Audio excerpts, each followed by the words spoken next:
In the early 20th century, when two giants from distinctively separate disciplines collaborated on the development of an extracorporeal circulation device, I doubt they realized how extraordinarily unique their partnership was. At this moment, we are positioned in a fast-paced world where technology is advancing and globalization increasing, where distances get shorter, competition increases, and expectations are more demanding. A time when we need to make the best use of knowledge and look at each challenge from different points of view. A time for transdisciplinary integration of the sciences. A time when convergence innovation is needed most.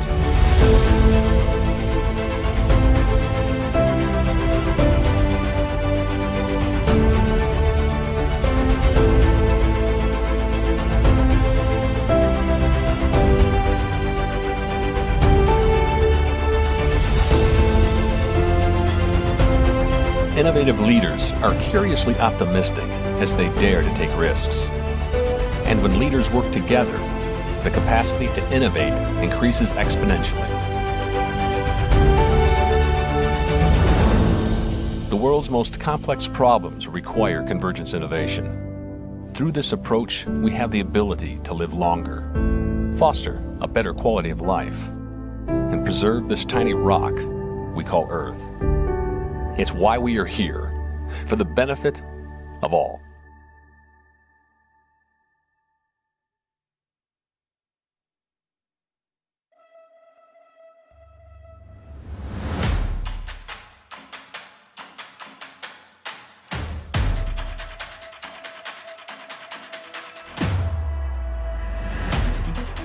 This is about lighting the match and creating the fire of interest and innovation.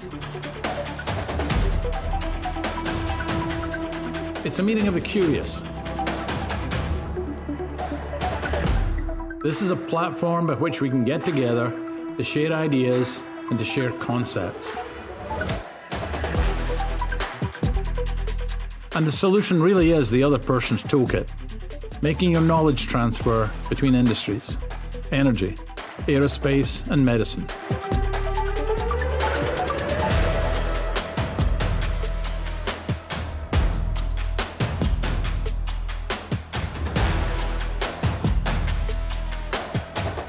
This is called Pumps and Pipes.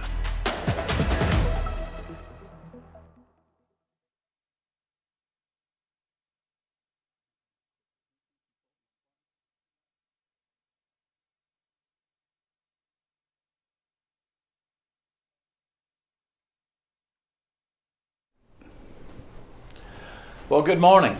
Hello and welcome to Pumps and Pipes 14. And as they say in ophthalmology, let's have 20/20 vision. I'm Dr. Alan Lumsden, co-founder and director of Pumps and Pipes, and I'm joined today in the DeBakey CV Education Studios by Stuart Core, to my left, Pumps and Pipes Associate Director, and Steve Igo, my partner in crime who's been involved from the beginning and the Executive Director. We are delighted that so many people have joined us for today's symposium.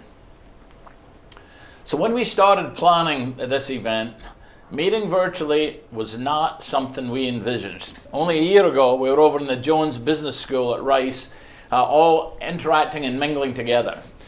So we all know that 2020 has been a difficult year for everyone, and we're glad that we can still finish off our year with you, celebrating the achievements of talented professionals and innovators from across the Pumps and Pipes ecosystem of medicine, energy, aerospace, and education.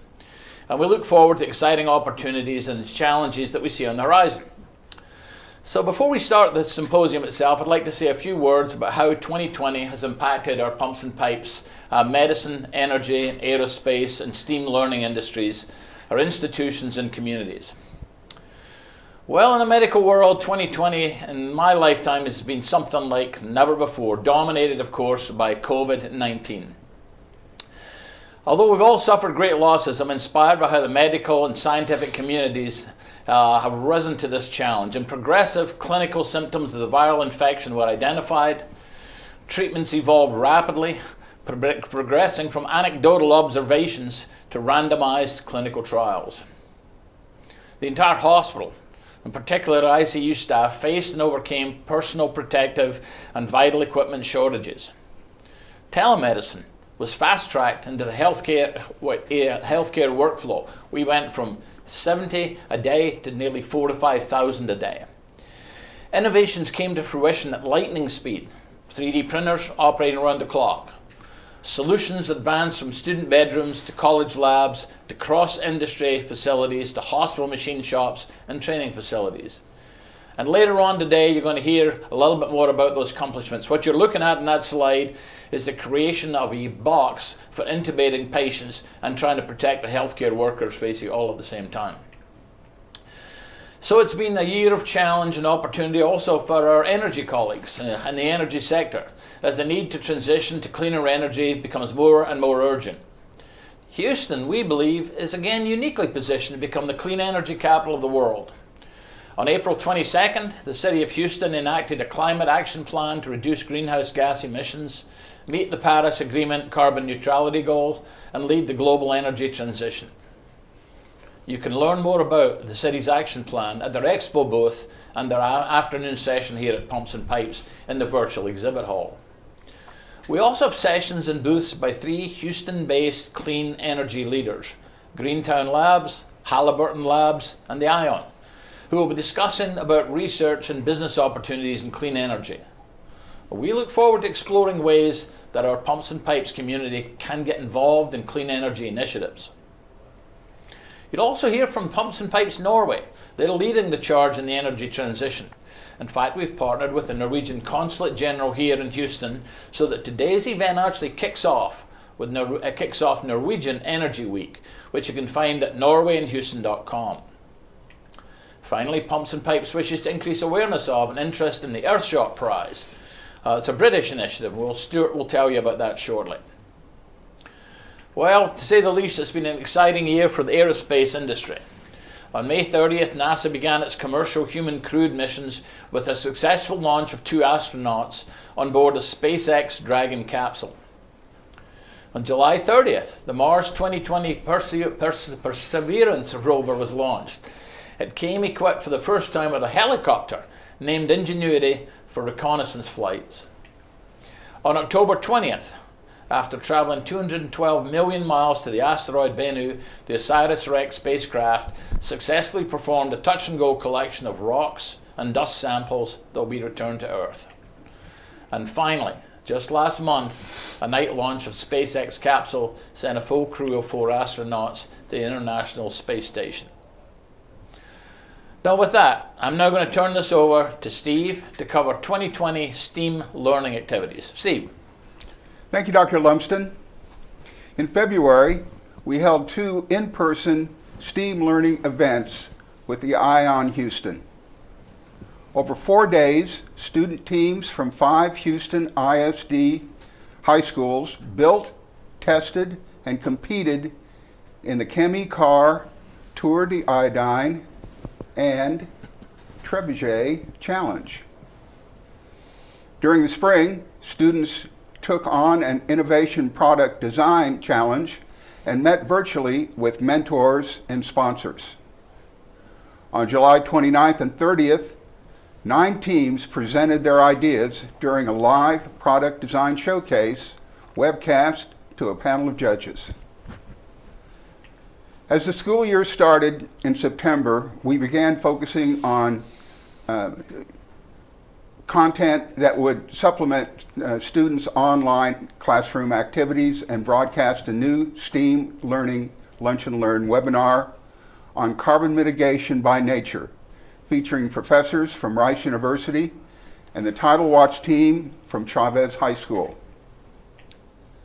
That was followed in November by a Lunch and Learn on big applications for nanotechnologies with speakers from industry, Rice University, and Texas Heart Institute. 551 students and 48 teachers watched the webinar. And now I'm going to turn this over to Stuart to talk about the future of Pumps and Pipes. Stuart? Thank you, Steve. It's a pleasure to be here. We used 2020 as an opportunity to reboot, reimagine, and relaunch the entire Pumps and Pipes program. First off, Pumps and Pipes is run by people power. We need people to make all this happen. And to that end, I am delighted to officially announce that in 2021, we are launching our new internship and fellowship programs, with our first intern scheduled to start in the spring.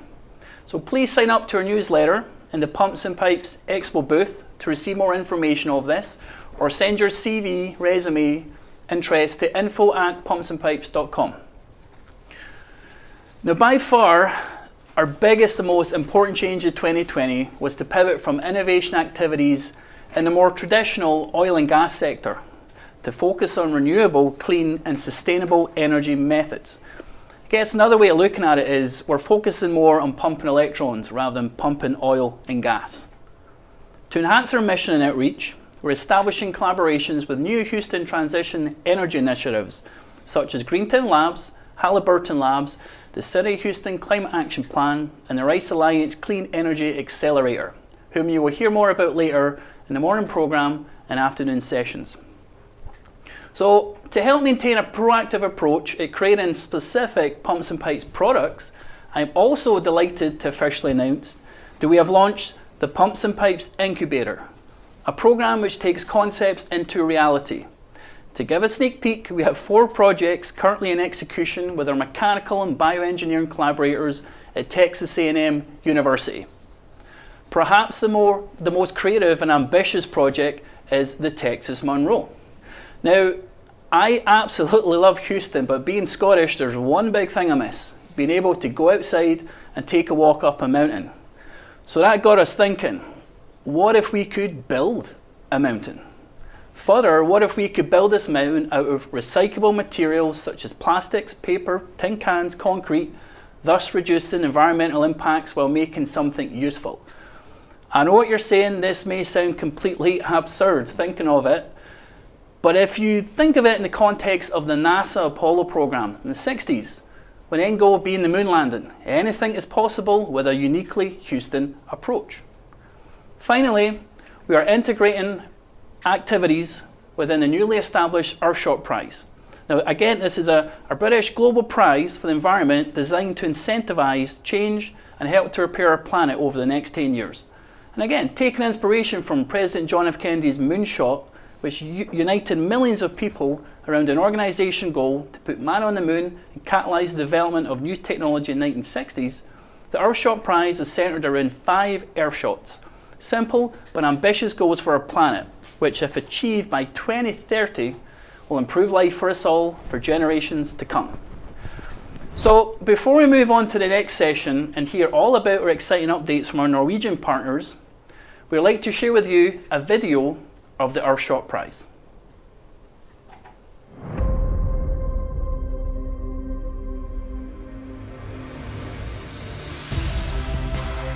Ours is a world of wonder. Every day it reminds us of its beauty. It touches us, teaches us, and astounds us.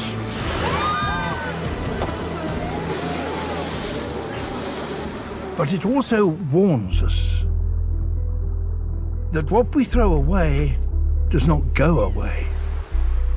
That higher temperatures mean a lot more than longer summers.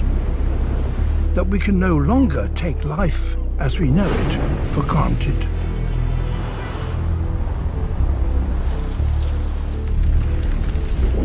We are at a unique stage in our history. Never before have we had such an awareness of what we are doing to the planet. And never before have we had the power to do something about that. We face a series of unprecedented challenges to nature and life on Earth. But humans have an extraordinary power to solve the greatest of challenges. We invent, navigate, see, cure, travel, move, participate, demonstrate. The most audacious of them all, to land a man on the moon. the moonshot. We choose to go to the moon in this decade and do the other things, not because they are easy, but because they are hard. A seemingly impossible task that over a single decade became a reality. And along the way, united the world. It's that same spirit that can guide us today as we confront the serious challenges we face on Earth. This year, Prince William and a global alliance launched the most prestigious environment prize in history, the Earthshot Prize.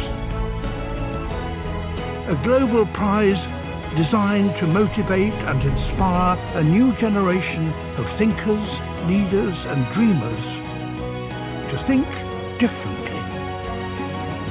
Visionaries rewarded over the next decade for responding to the great challenges of our time. A decade of action to repair our planet. The Earthshot Prize. Coming soon.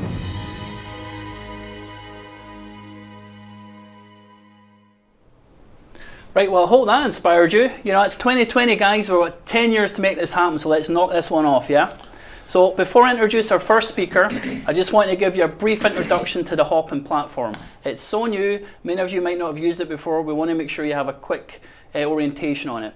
So Pumps and Pipes is all about collaboration and communication. We encourage all of you to explore the Hopin meeting to meet new people from across the Pumps and Pipes ecosystem. Make some connections and perhaps start a conversation that sparks collaboration that will change the world. So during the first 4 sessions, most of the action will be here on the main stage, streamed live from our studios, where we're excited to bring you standout speakers from medicine, aerospace, energy and education. For the final 2 hours, we're going to switch gears to a more interactive format. We'll have a variety of interactive sessions you can pick and choose from to ask questions of the speakers, learn about new technologies and more. If you have a virtual reality headset, such as the Oculus Quest, we have some great VR options, and at the time in the AltSpace VR app. And if any time during today's event you want to step away from the main stage, we'll hope you check out the Expo tab to meet our exhibitors. And of course, we want you to meet each other. If you click on the networking button on the left side of your screen, you'll be randomly matched with another attendee for 2 minutes, 30 seconds minimum of video chatting. You can also set up your own session at any time to create a separate room where you can meet up with people at a symposium. And I encourage you to make the most of these opportunities to network and get to know the Pumps and Pipes world. You do never know who you might meet. If you have any problems also, please visit the help desk in the session tabs or click on the online help icon. Now, before we introduce the first speaker, you may be wondering why we have this little dancing Santa here. So this is to respect your time and to respect everyone's time, okay? If we have a speaker that's going to go over, a little button's going to be played. And that is the signal to stop speaking, or you've got 10 seconds left. Oh, there we go. After that, we just cut you, I'm sorry. So please, all our speakers, please observe the time. Now, I'm delighted to introduce to you our first speaker of the day, Hilde Skorpen. She is the Consul General at the Norwegian Consulate General in Houston, and she will be introducing to us updates of our partners of Pumps and Pipes Norway. Good morning. As Norway's Consul General here in Houston, I first want to thank Houston Pumps and Pipes for including a segment by Norway Pumps and Pipes in the program of this year's summit. In fact, the Houston Pumps and Pipes Summit kicks off Norwegian Energy Week, taking place Tuesday to Friday, 9 to 11 a.m. Among the topics to be covered during the Energy Week are energy transition and outlook for the oil and gas industry, carbon capture and storage, offshore wind, digitalization and emerging technologies. Pumps and Pipes is the perfect example of the kind of interdisciplinary collaboration that is needed to meet some of the most pressing challenges our societies are facing. Whether it is transitioning to a low-carbon future to meet the Paris climate goals, or meeting health and medical needs of an aging population. This point was emphasized by Norway's Minister of Health and Care Services, Bent Høie, who described pumps and pipes as a simple and beautiful idea. This was in 2018 when medical and petroleum experts from Houston and Norway gathered for the first time in Stavanger to exchange experience, knowledge and examples of the transfer of technology between healthcare, oil and space. This month, it is exactly 5 years since the signing of the agreement here in Houston creating Norway Pumps and Pipes, making it the first project of its kind to be established outside of Houston. And of course, it is no coincidence that the Norwegian Pumps and Pipes program is managed from Stavanger, the energy capital of Europe and sister city to Houston. It is therefore a particular pleasure for me to introduce the project manager of Norway Pumps and Pipes, Dr. Tor Ole Gulsrud, presently head of the Department of Quality and Health Technology at the University of Stavanger. Mr. Gulsrud has the perfect background to manage the project, combining broad experience from some of Norway's leading petroleum research institutions and from the private sector. He also brings with him insight from the Technology Commercialization Program at the Red McCamp School of Business at University of Texas at Austin. Strengthening collaboration between Houston and Texas and Norway in the field of commercialization of innovative solutions and products is an important task for Team Norway here in Houston. The Pumps and Pipes project is a very important initiative in this endeavor, and we look forward to working closely with you all in the future. On a final note, I want to draw your attention to another area of transatlantic collaboration in which innovation in energy and medicine are producing great results. This is a partnership that was entered into in 2016 between Lawrence Livermore National Laboratory, one of the participants at this year's summit, and the Oslo Cancer Cluster, resulting in advancement in cancer prevention, diagnosis, treatment and care. This collaboration resulted in Norway being mentioned as a partner in the Cancer Moonshot program, headed by then Vice President Biden. On a personal note, I would just express my gratitude that the Pumps and Pipes program also have led to advances in the field of orthopedic medicine and surgery, having last week received a new brand new titanium hip. So on that note, best of luck and thank you for your attention.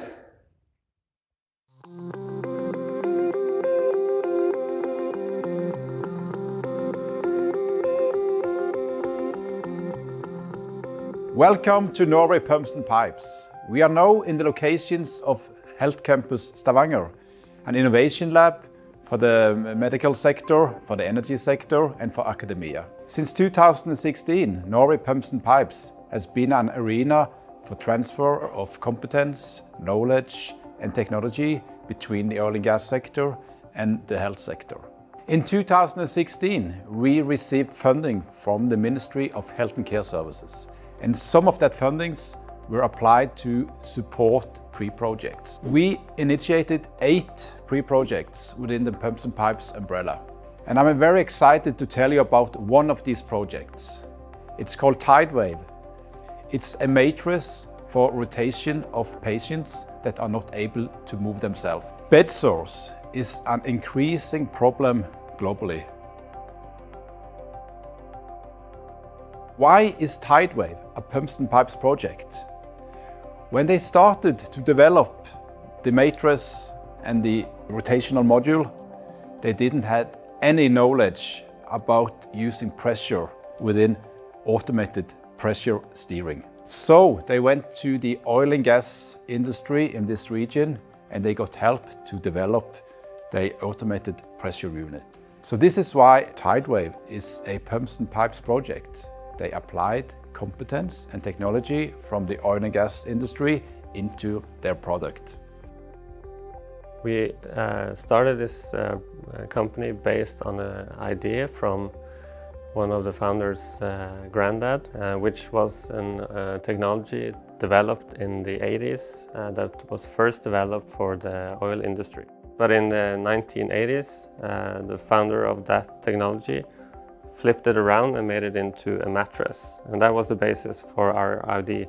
We develop a turning mattress that it can be put in any bed system. Firstly, curves around the user and then tilts from side to side up until 30 degrees. This slow movement will not be noticed by the ones sleeping in the mattress. You will get the movement that is needed in order to prevent and treat bed sores. We received Norway Pumps and Pipes funding early in the development of this company.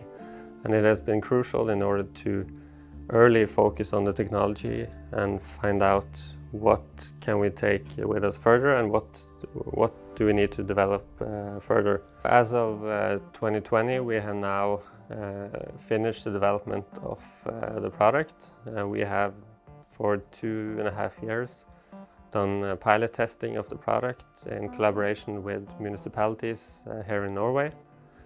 And through those pilot tests, we have continuously developed the product into the solution that we have today.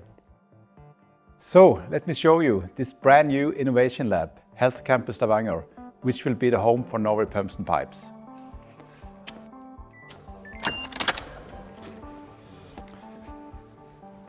So in this innovation lab, we have areas for social meetings and for seminars and workshops. And right next to this building, they are setting up the new hospital to be ready in 2024. And also, close to the hospital, the Faculty of Health Sciences will set up a new building for the faculty, also to be ready in 2024. So in this innovation lab, we also have facilities for startup companies. And they can come here and do prototyping and testing and meet other startups.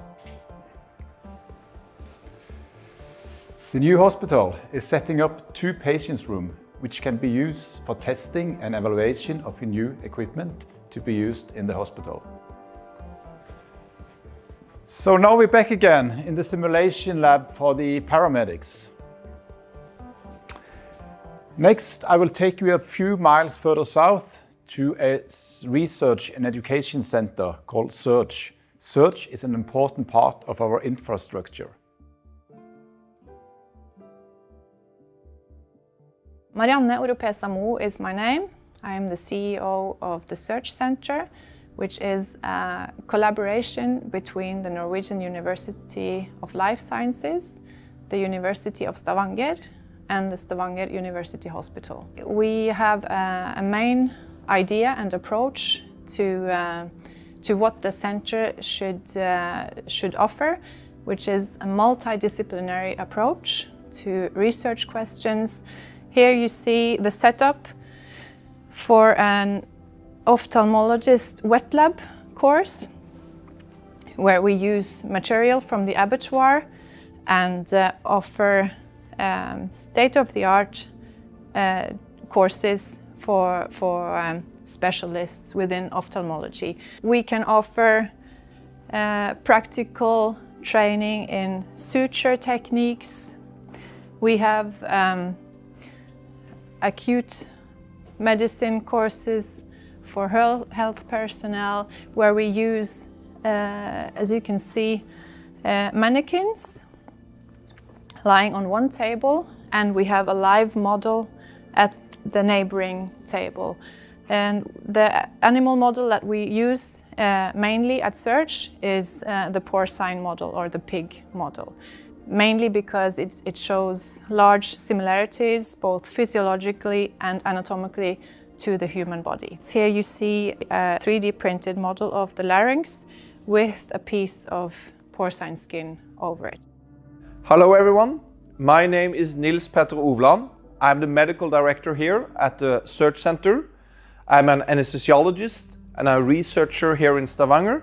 And I'm really proud to show you this room, because you are now standing, as you see, the room is not finished, but this is where we will have the state-of-the-art hybrid CT angio X-ray theater. And this is illustrated by this table here, this mannequin, and you also see this table here. This will of course be replaced by a CT scanner on rails that can move over the operating table here. What we can do here in the hybrid lab, We have CT, we have X-ray, we have all these new technology that will work as the best test bed that is possible to have for pumps and pipes in Norway, internationally, and we can collaborate in future projects. In this region, we have worked a lot with different challenges within oil and gas. We have built up a great competence within simulation, especially the flow simulation and understanding of how fluids behave in porous media.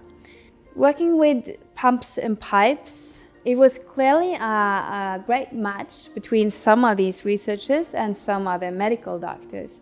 And they were able to discuss their challenges and the tools they had available to find new ways of solving these challenges. Taking data from one patient cannot validate a simulation model.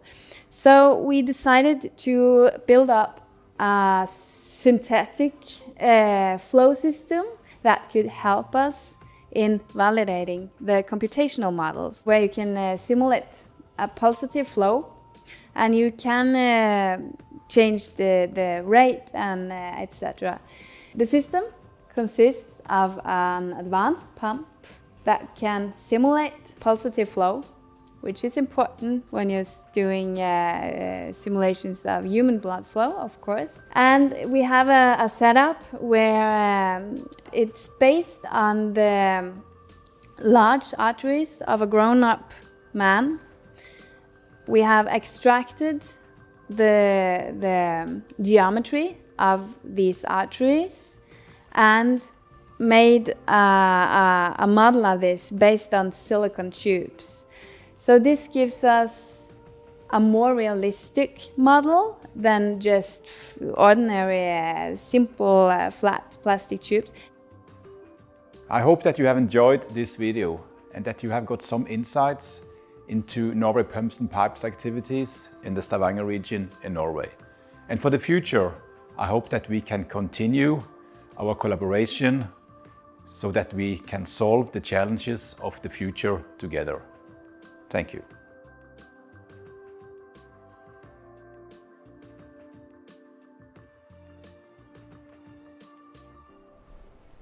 Well, thank you, Tor Ali. That was really an incredible tour that you've taken us on of your facility in Norway.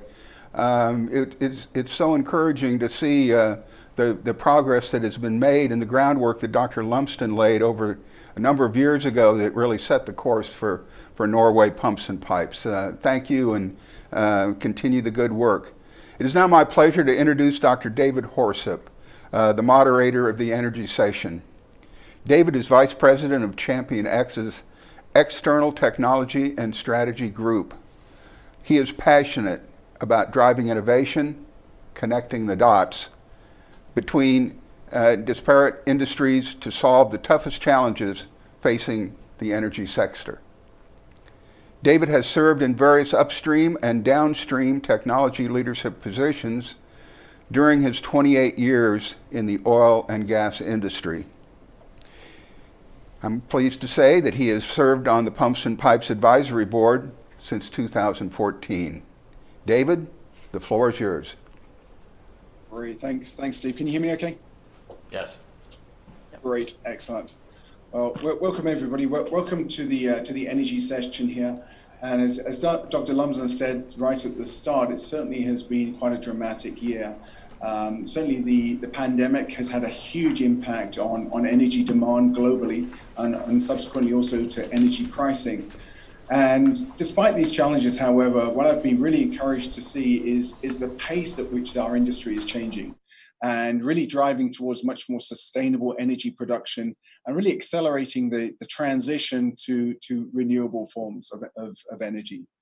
Many companies are setting very aggressive carbon reduction goals as part of their broader sustainability strategies. And many of them are using the United Nations Sustainable Development Goal Forum or platform to really build out their sustainability strategies. And goal number 17 from the United Nations SDG, Sustainable Development Goals, is all around partnerships for the goals. And so it's recognized very early on when these were put in place that really for countries and then ultimately companies to achieve very aggressive sustainability goals, of which carbon reduction is one of them, needs partnerships. And that really is the reason why Pumps and Pipes started. It was really to forge new partnerships across diverse industries to solve very difficult challenges. So today it's really my pleasure to introduce a real force in this field, which Dr. Roger Ains. And Dr. Ains is the Energy Program Chief Scientist at Lawrence Livermore National Labs, where he and his team conduct research into clean energy technology. Roger leads the Carbon Initiative, which aims to really understand and develop and implement new technologies for the removal of carbon dioxide from the atmosphere, so-called negative emissions technologies. Roger's actually been at the Lawrence Livermore National Lab since 1984 and has worked on a number of different areas, including nuclear waste disposal, environmental remediation, and then more recently all around carbon capture sequestration. So please join me in welcoming Dr. Ains to his first Pumps and Pipes here, and to talk about the new carbon economy. Dr. Ains?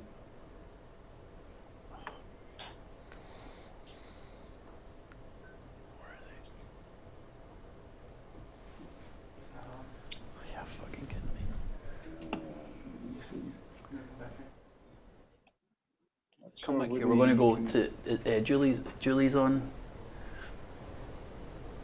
Okay, it looks like we might be having a little technical issue there, David. So I believe we could just jump straight in to the next part of the energy session about Houston's energy transition. Do we have everyone online for that? I believe so. We can jump straight into that. So. Yeah, as we said, the Houston, or the energy industry is going through a significant transition at the moment. And so we'd like to just tee up a bit of a panel discussion here around Houston's energy transition. And got a very impressive list of panelists here. And let me just give a little bit of an introduction here. So we have Lara Cottingham. And Lara is the Chief of Staff of Administration and Regulatory Affairs, and the Chief Sustainability Officer for the City of Houston. In addition to leading the Mayor's Sustainability Office, Lara is also the public face for Administration and Regulatory Affairs in the media, as well as before City Council, industry stakeholders, and customers. Prior to joining the City of Houston, Lara has held a number of sustainability and social responsibility type of roles, including serving as Communications Director for Chairman of the House Natural Resources Committee. And also, something which interested me also was produce a web-based reality show for CNN. So welcome, Lara. We also have Juliana Garayzar. Apologize if I bastardized your name there, Juliana. And Juliana is the launch director for Greentown Labs in Houston, which is a climate tech startup incubator that will be opening in Houston in spring next year. So a lot of excitement, certainly around the city of Houston, around that. She's also a board member of the Angel Capital Association and a lead investor of the Portfolio Rising America Fund, Consumer Fund, and the Rising Tide Fund as well. So welcome, Juliana. And I believe we should also have Dr. Greg Powers. And Greg is the innovation mentor with Halliburton Labs, which is a startup accelerator. In this role, he scouts for potential new entrants and performs due diligence on startup companies in the clean energy field. He also coaches and mentors the startups on their journey through from scale up all the way through to commercialization. So a really exciting area. He's previously served as Vice President of Technology for Halliburton. And prior to that, has held a number of different executive level technology roles across many different types of industries. So welcome, Greg. Try to see if I can, yeah, there's Greg. Welcome, Greg. If you could each unmute yourselves and share your video, that would be great. Okay, let's jump straight into this. And as I said at the start, the energy transition has certainly picked up a lot of pace over the last sort of 12 months or 12 to 18 months. And certainly Houston is really known as the oil and gas capital of the world. As the transition picks up, how can Houston really start to position itself as not just oil and gas capital, but really the energy capital or the new renewable capital of the world? So maybe you start with Lara. Lara, can you share some of your thoughts around this? Absolutely. And so first of all, can you guys hear me? Yes, we can. Perfect.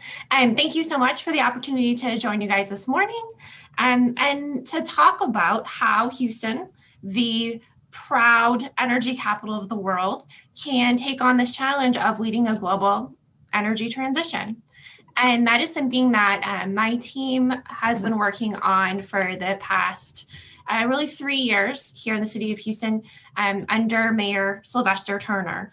And just to give you all some context, that it is a challenge for a city of Houston to talk about energy transition, to talk about climate change, right? But also climate change is something that we are challenged by every single day. And that I talk about how my job completely changed in 2017 after Hurricane Harvey, that was the point where sort of culturally, politically, you could tell that Houstonians had a shift in their viewing of climate change, what that means. We were all impacted. Every business was impacted. And then that summer kind of was when we started seeing a climate event someday, somewhere, every single day across the globe, be it fires, be it storms. The hurricane season definitely this year was exuberant, right? And that we're really seeing what this means to our communities, and that cities have such a role to play in climate change, that we are the boots on the ground, we are the boats in the water, and that we have to lead this effort because we are the ones who are impacted. And so, Mayor Sylvester Turner really saw the writing on the wall, saw what this means for Houston, not just our environment, but our economy. And that's why we started the City of Houston's very first climate action plan that is in many ways a roadmap to leading this global energy transition, that we look at how we maintain that proud leadership as the energy capital of the world. That's part of our culture. We have such an economy based on innovation, right? We are the city that put man on the moon. So when you think about climate change, which is a global challenge, Houston is absolutely the global city to lead that. And that it's not just about oil and gas, and that lots of people would be surprised to know that Houston is actually today the largest municipal user of renewable energy in the country, right? We use more renewable energy than any other city in the US. And when you think about it, of course Houston should be that, right? That's what being the energy capital of the world means. But our climate action plan takes that a step further and says, what can we do in our city? What can we do to honor that Paris Agreement and the UN SDGs goals of reducing our carbon emissions? And we also base everything around partnerships, because Houston's unique role, Houston's challenge, Houston's promise is that if the companies that are based here in Houston, many of which you're going to talk to today, if they join us in that commitment to carbon neutrality, if they do that not only here in Houston, but in the cities and the countries where they operate, we have the potential to reduce those emissions in cities all over the world. And so we cannot do it alone. I want to be very, very clear that, the city of Houston has such an important role to play. And it is so important that Mayor Turner step out there and start leading the challenge. But it is so much more important to see partners join us in that mission. That's great, Lara. Thank you. Very, very exciting. Julianne, do you want to add a little bit of color there, maybe from your perspective?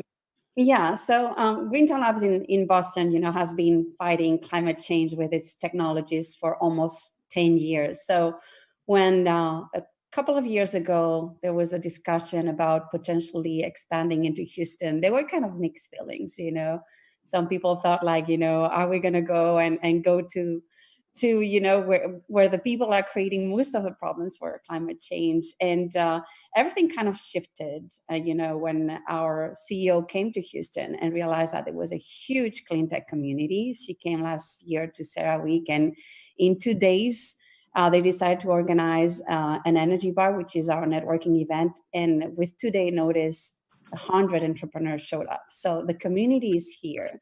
And most importantly, and as Lara mentioned, the mayor of Houston is a real champion. And he wrote a letter to our board in Boston requesting that we expand to Houston to catalyze the energy transition here. And, we realized that we cannot solve climate change only from the coast. The energy capital of the world has to be involved. And, we've seen after a year of being here first for more than half a year on stealth mode, a real change in dynamics, where people felt a little intrigued at first. Suddenly we got a lot of inbound requests for interest because in Houston, they're starting to see the writing on the wall. They really think that if you're not getting involved in the energy transition now, we might become irrelevant. And that's a pretty big signal. So for us, we really believe that Houston is the perfect place to be because Houston has the assets, has the capital, and has the talent to make energy transition happen. The assets, not only, of course, because that we have the big oil and gas companies that now don't want to be called oil and gas companies anymore, but energy companies like Chevron, who has acquired Noble Wind, or Shell, that is really transitioning and making sure that they have a new strategy, along with BP, who's also leading the effort with the climate change, and the city of Houston. The capital, in terms of how many private equity firms, how many family offices who have been investing a lot in energy are also transitioning, and some of them are transitioning and becoming founding members and sponsoring Greentown Labs to make that happen. And we also are trying to train some of these people who have never done clean tech or climate tech investing before, so that they transition to. And finally, the talent. You would be surprised on how many people come to us saying, I'm in the oil and gas, I still have a career there, but I want to do something different. I want to start transitioning and maybe get a job in a cleaner venture. And the inbound request for that kind of information on how to make that transition happen for talent was so big that we decided to put together, along with many of the partners here today, a series of career events. And actually, we're starting with one this Thursday, December 10th, with REAL, the Renewable Energy Alliance, on career transition. So these three areas are really what distinguish Houston. And I think that's one of the biggest reasons why we really believe that Houston can lead the energy transition globally. That's great. You said something very, very interesting there about the oil and gas sector, and I think you're right. The oil and gas sector has been positioned quite negatively, unfortunately, when it comes to impacting climate change. However, what I would say is that the world needs the oil and gas industry to play a pivotal role to achieve very aggressive climate action that is really needed, to really fuel the new green economy. So maybe share some thoughts. Maybe I'll pass this one to Greg. What are you seeing in the oil and gas industry today in terms of the way that oil and gas companies are embracing the change and accelerating the change, whether it's new technologies or getting into renewables? Give us some thoughts there, Greg. Sure. Hopefully you can hear me okay, David. Yes, it's an interesting thing. The challenges of climate change, and it gives a tremendous opportunity to our industry to innovate, to collaborate, to execute the things that we do really well by creating efficiencies and driving change.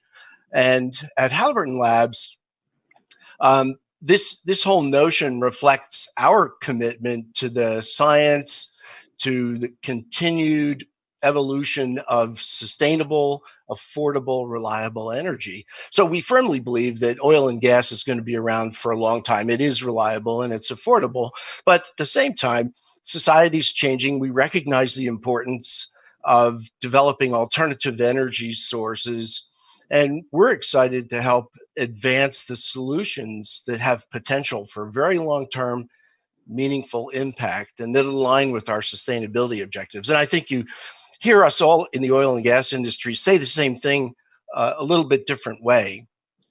And what Halliburton Labs is doing different from some of the others is our embracing of the notion is that we're going to help startups who are driving cleaner, affordable energy cross over this famous chasm of scaling up. It's really hard sometimes for startups to get to pilot scale or field scale or even commercial scale. And when you talked about, which topics are we going to embrace, we're a little bit agnostic. Frankly, we don't want to pick the winners and choosers. The markets will do that. Markets pick winners and losers. We're looking for promising startups that accelerate in generating energy, storing energy, moving energy, conserving energy, as well as participating in the circular economy, not just for carbon, but also we need to start thinking about the circular economy for lithium and rare earth metals.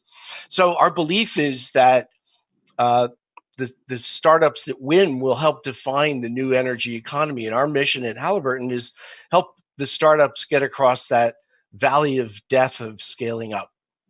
Mm-hmm.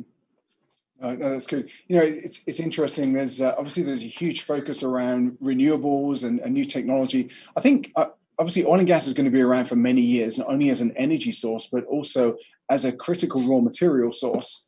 And I think it's also technology to help traditional oil and gas companies to improve their operations, make them more sustainable. I think that's a critical piece as well, which fuels innovation, fuels diverse thinking as well. Just staying on the theme of technology development here. Obviously, as I said, technology development plays a critical role in ultimately solution development here.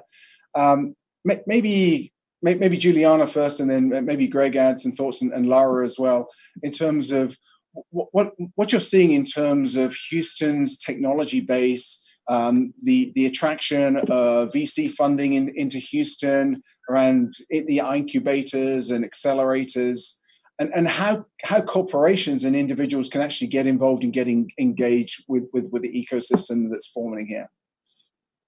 Yeah, Juliana first. Yeah, I'll go ahead.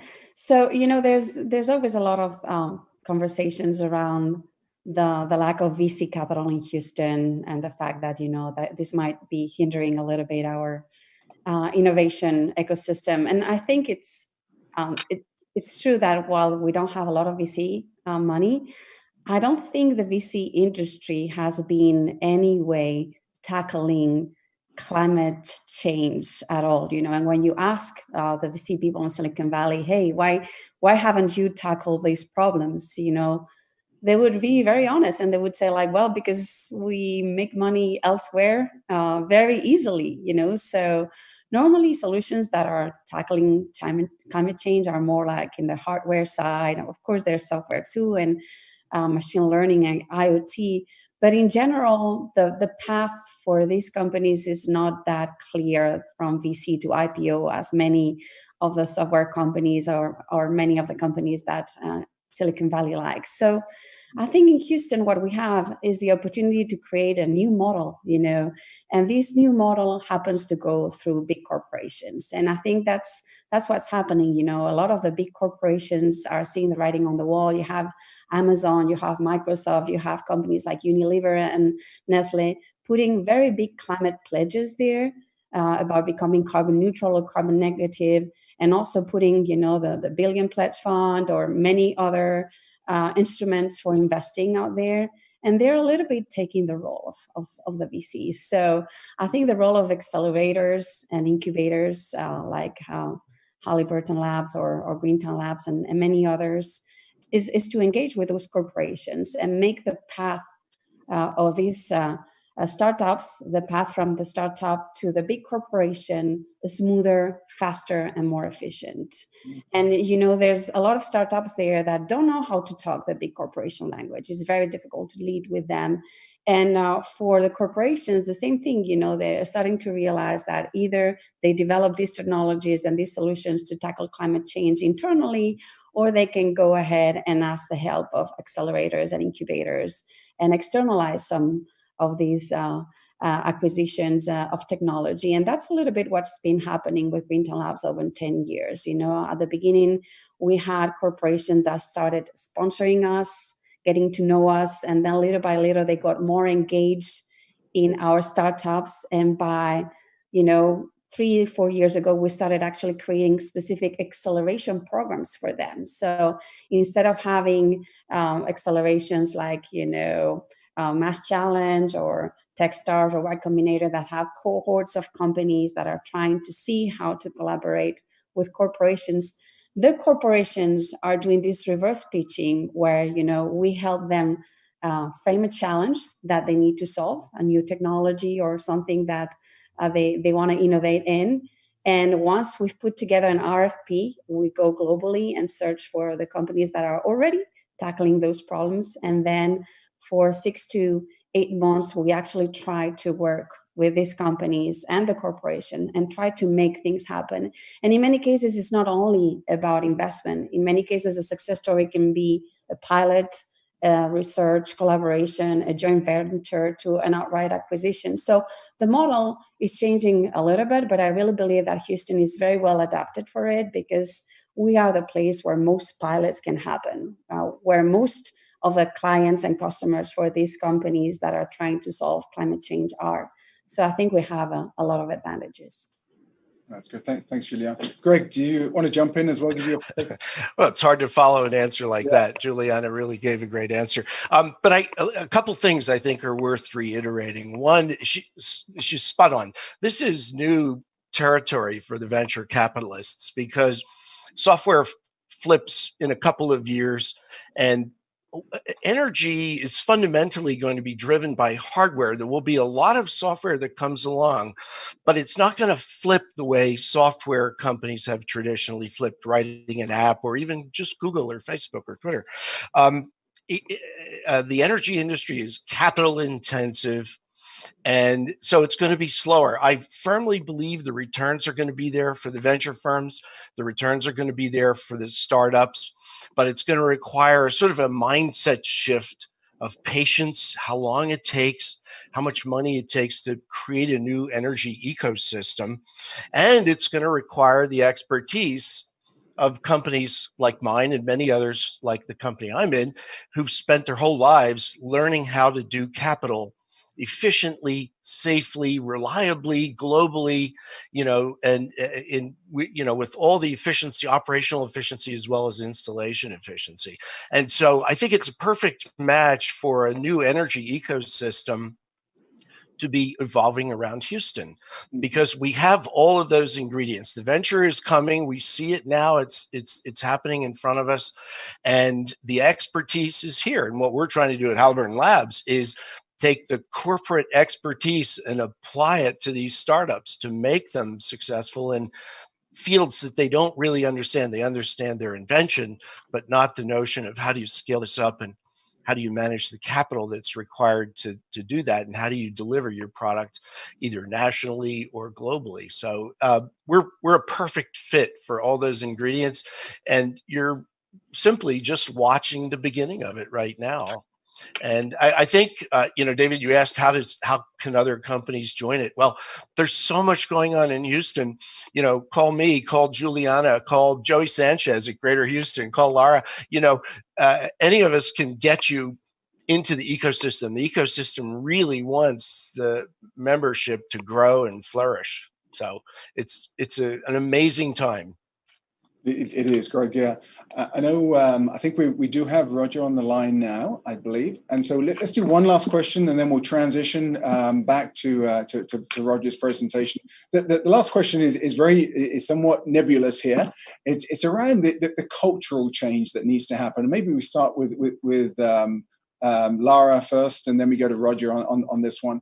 So just share your thoughts around what's the cultural change that needs to happen as the city of Houston starts to pivot towards more renewable energy, responsible energy use, because it's a huge cultural change, I'd say, for Houston and for the world. Absolutely. And I would say that if you look at climate, if you look at the energy transition, if you look at the Houston Climate Action Plan, it is so important to point out that it's not about moving Houston away from the energy industry. It's about moving the energy industry forward.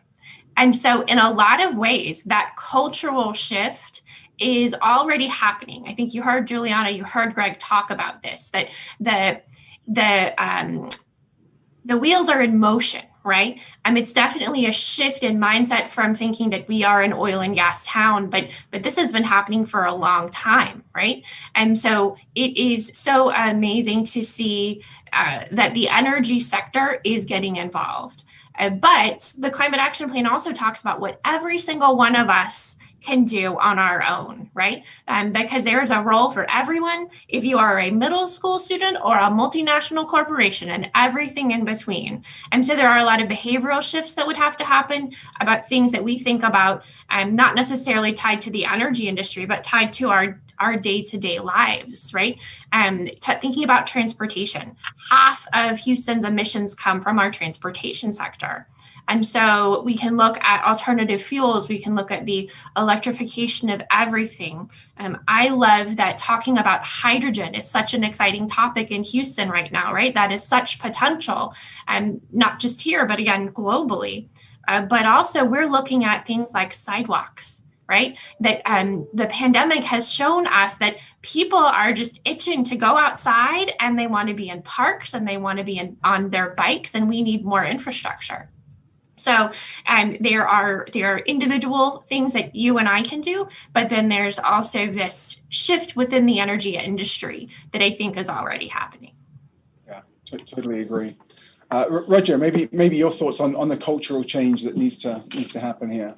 So I think one of the important things to recognize here is that the services are still going to be the same. We're still going to need transportation. We're still going to need chemicals. We're still going to need electricity. And these are just going to come from different places. And this is a mindset that people, I think it's easy in Texas to look around and say, wow, we're actually pretty good at renewable energy. We can be good at renewable transportation. We can be good at that. But the focus needs to be not on the source of the energy, but on the service that's being provided. And I think you're seeing a lot of the major corporations recognize that now, as you said earlier, Juliana. So I think that the shift is actually going to be a lot less global or perhaps upsetting than it might look like right now, because the businesses are going to be actually very similar. Yep, no, completely agree. I've been given the little buzz in the ear here that we're pretty much up on time for the panel discussion. So I'd like to thank our panelists again. Really, really good discussion. I think we could have probably talked for a couple of hours at least here. But thank you. Thanks, everybody. We're going to transition now, Roger, to your presentation here. And just again, a little bit of an introduction here. So Dr. Ains leads the energy program and is the chief scientist at Lawrence Livermore National Labs. Where his team really conducts research into clean energy technology.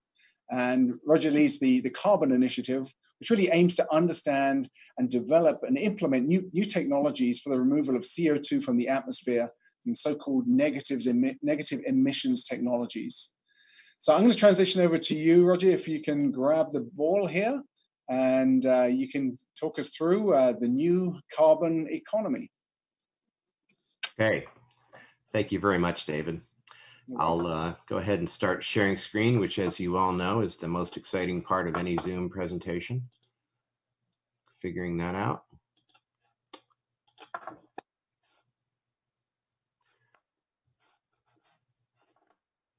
So,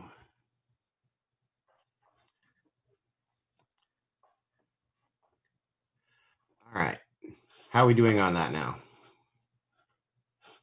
Yep, looks good. We can see it. Okay, good.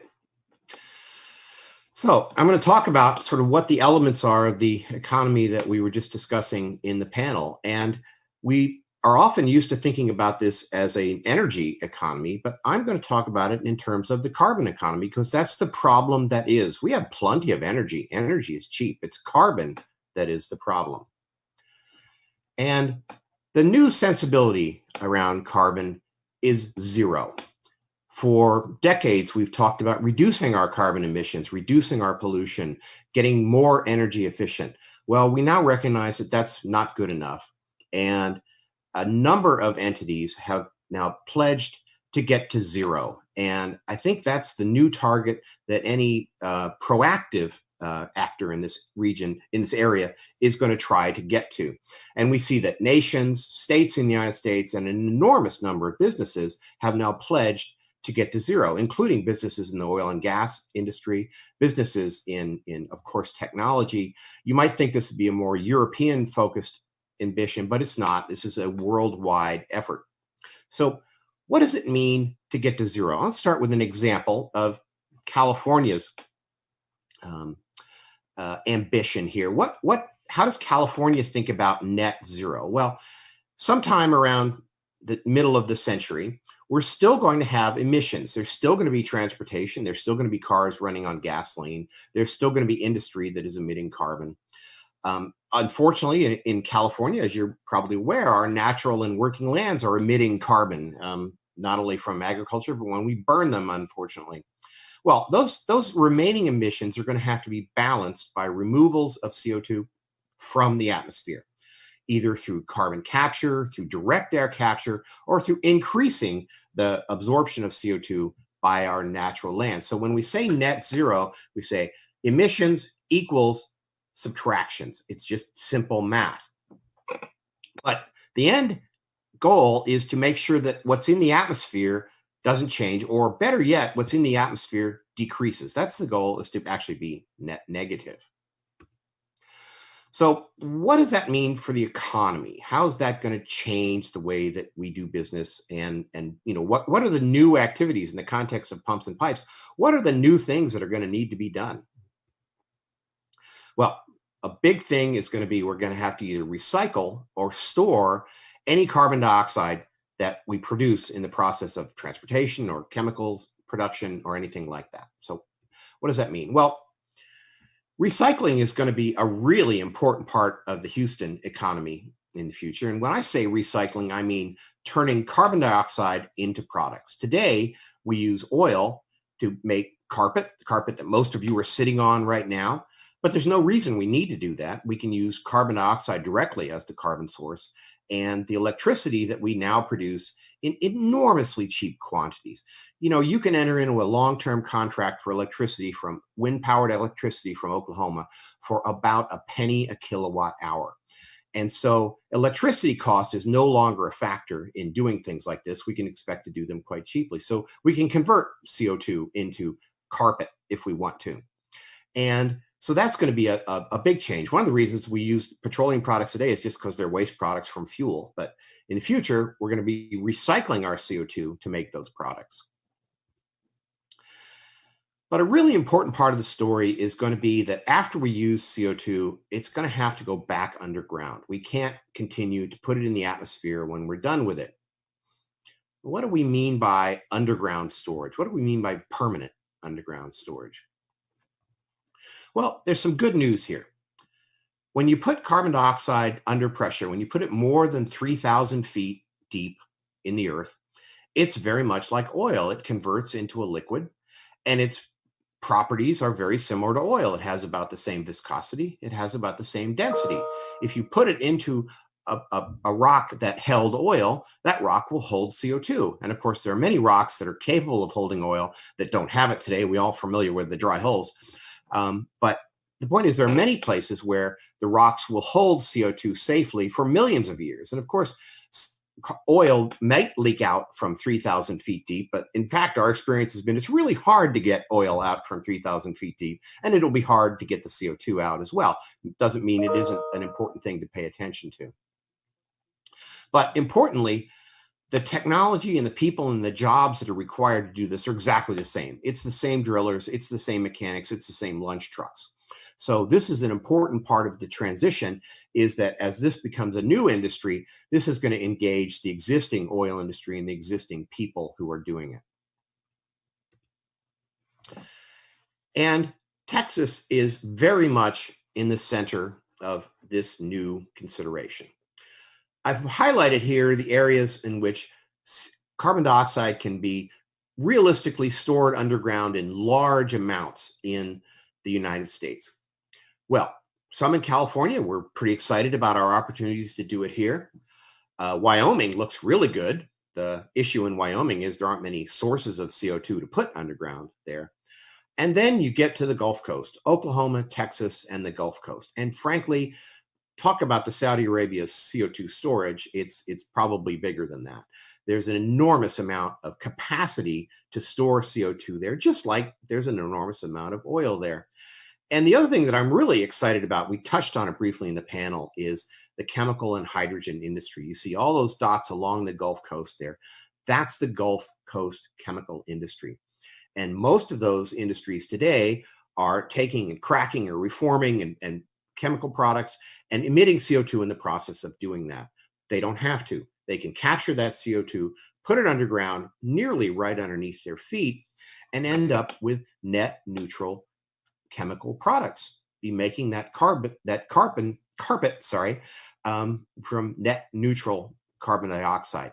This is going to be a really important part of the Texas economy in the future, because I showed this map to show that there's nowhere else in the United States that's anything like that concentration of chemical industry or anything like the capacity to put the CO2 underground. Talk about a new opportunity for Houston. This is it. But after we get done eliminating our carbon emissions, we've been too slow. Simply, there's still going to be too much carbon dioxide in the air in order to meet the temperature targets that we all would like to meet. And that's on the order of 1.5 to 2 degrees centigrade, which we all acknowledge is still a change, as we've seen with, oh my gosh, all the Gulf hurricanes this summer. But it's probably as good as we're going to do. So if we're going to hit those targets, though, we're still going to have to remove CO2 from the atmosphere. And how are we going to do that? Well, the first thing we're going to do is we're going to talk about carbon uptake. And I like the idea of talking about it in agriculture. That's something that's really important to the United States. And unfortunately, this plow breaking the soils of the Central Plains is one of the major sources of carbon dioxide in the United States historically. Throughout the history of agriculture, we've been plowing soil and then leaving it exposed to the air and failing to encourage the creation of carbon. And if you've ever farmed, you know that a carbon-rich soil is a good soil. And the red spots on this map show the areas in which a lot of carbon has been lost from soils. And it basically corresponds with the places where farming has been intensive and when it's been done for a long period of time. And in all those areas around the world, we've lost the equivalent of 500 billion tons of carbon dioxide from the soil. 500 billion tons. If we could put that carbon dioxide, if we could take and put that carbon dioxide back in the soil right now in the form of carbon, in the form of roots and microbes and humic acid and the other things that carbon takes in soil, if we could put it back, we'd be done. The atmosphere would be cleaned up, but we can't. It's not fast enough to do that. And so a really important question right now is, how does agriculture link with energy? How do we learn to stop taking carbon out of the soil when we make products and start putting carbon back into soils when we farm? One of the things that we've been doing at my lab to look at that is to look at this question of, why did the Central Plains have those great soils, and how can we mimic that in agriculture today? Basically, the plains used to have deeply rooted crops that persisted from year to year. We call those perennial crops. Their roots didn't die, and the microbes and the ecosystem that exists with those roots down to as much as 4 meters deep in the soil continued permanently. When we replace them today with an annual crop like this ryegrass that you see on the left, the roots only go down a few inches. And so we've been comparing soils where you have shallow-rooted annuals doing the same agricultural job, doing the same service as deeply rooted perennials, or the switchgrass that you see on the right-hand side. And that, we think, is going to be a really important part of the new equation, is to try and get agricultural crops that have deep roots that return carbon to the soil. And this is good for farmers. It makes the soil more productive, and it takes carbon out of the atmosphere. So we've looked at all of these things in California and thought about how does this balance actually work? And so I wanted to just give this example, because this is something I've personally worked on, is if California wants to reach net zero by 2045, which is our goal, how are we going to do it? What's the balance of things? Now, of course, we're going to have more efficiency. We're going to electrify most of our transportation. We're going to put carbon capture and storage on industry. We're going to do all the things to reduce emissions that we possibly can. But after that, we're still going to have these emissions that I talked about. We're still going to have about 20% of our emissions that we can't get rid of. How are we going to balance the books on those? What are we going to do? Well, the first is we're going to increase the carbon absorption by our natural and working lands. We're going to reforest some places that have been deforested. Fortunately, in California, we haven't deforested much of our forest. But unfortunately, that also means that there isn't a huge capacity to reforest. And we can only get maybe 25 million tons a year from these natural sources, which everyone would like to do. They're inexpensive. They're good for the landscape. They're good for the economy. They're good for the ecosystems. But there's just not that much we can do. Next thing that's going to be really important is converting waste biomass into fuels and chemicals. This is going to be really important because that waste biomass, in this case, forest material that's going to be available from thinning forests that we need to reduce our wildfire risk. What are we going to do with all those wood chips? Well, we can convert them into chemicals and fuels. My favorite is to convert them into hydrogen. Why do I want to convert them into hydrogen?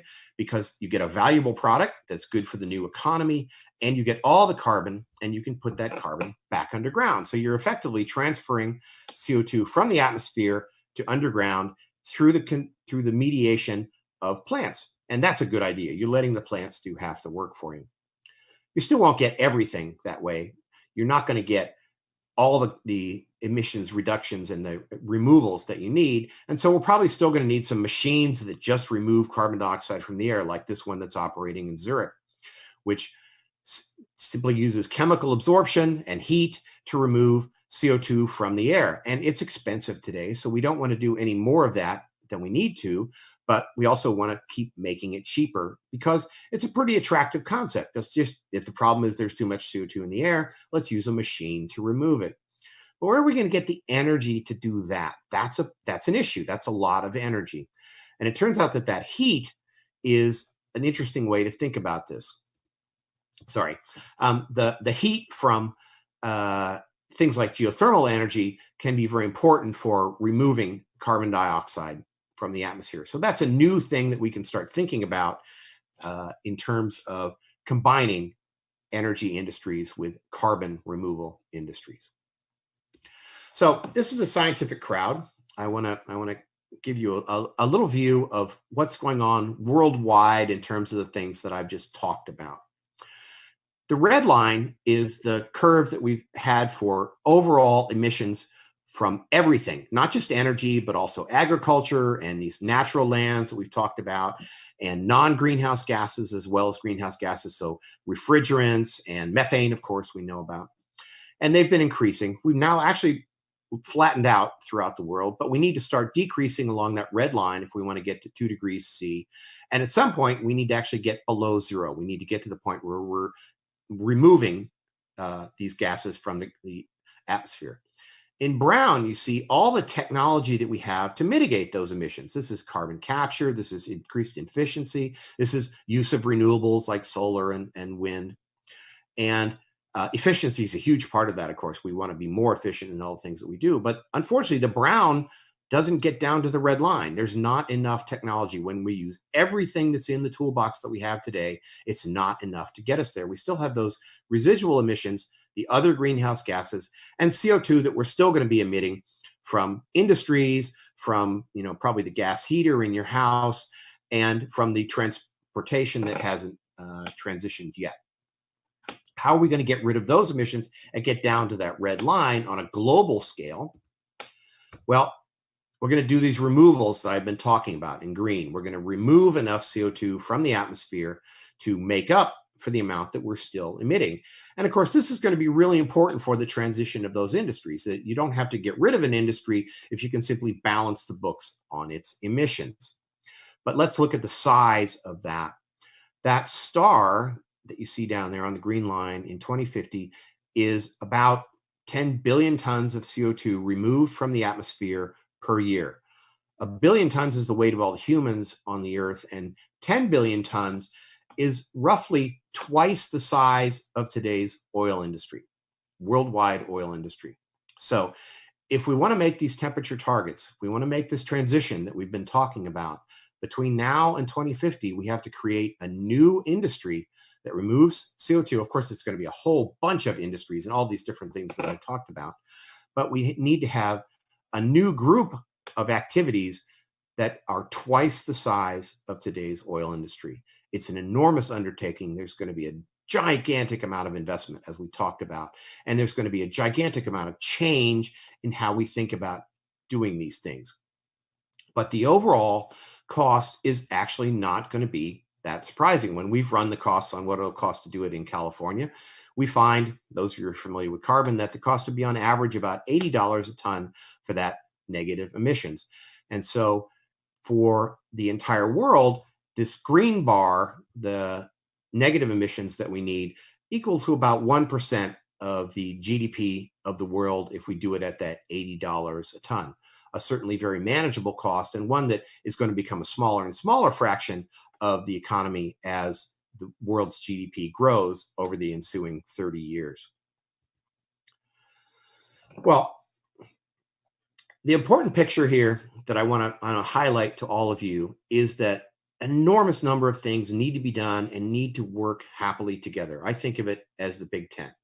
We need to allow everybody into the tent. We need to have a lot of new technologies. We need to develop a lot of new things, and we need to have them happily working together. There's no single winner. There's no single loser. We need to work together to get there. And to me, pumps and pipes is the perfect analogy for this, that we're going to bring together a lot of new technologies. We're going to work together. We're going to create the new carbon economy that we all need. Thank you very much.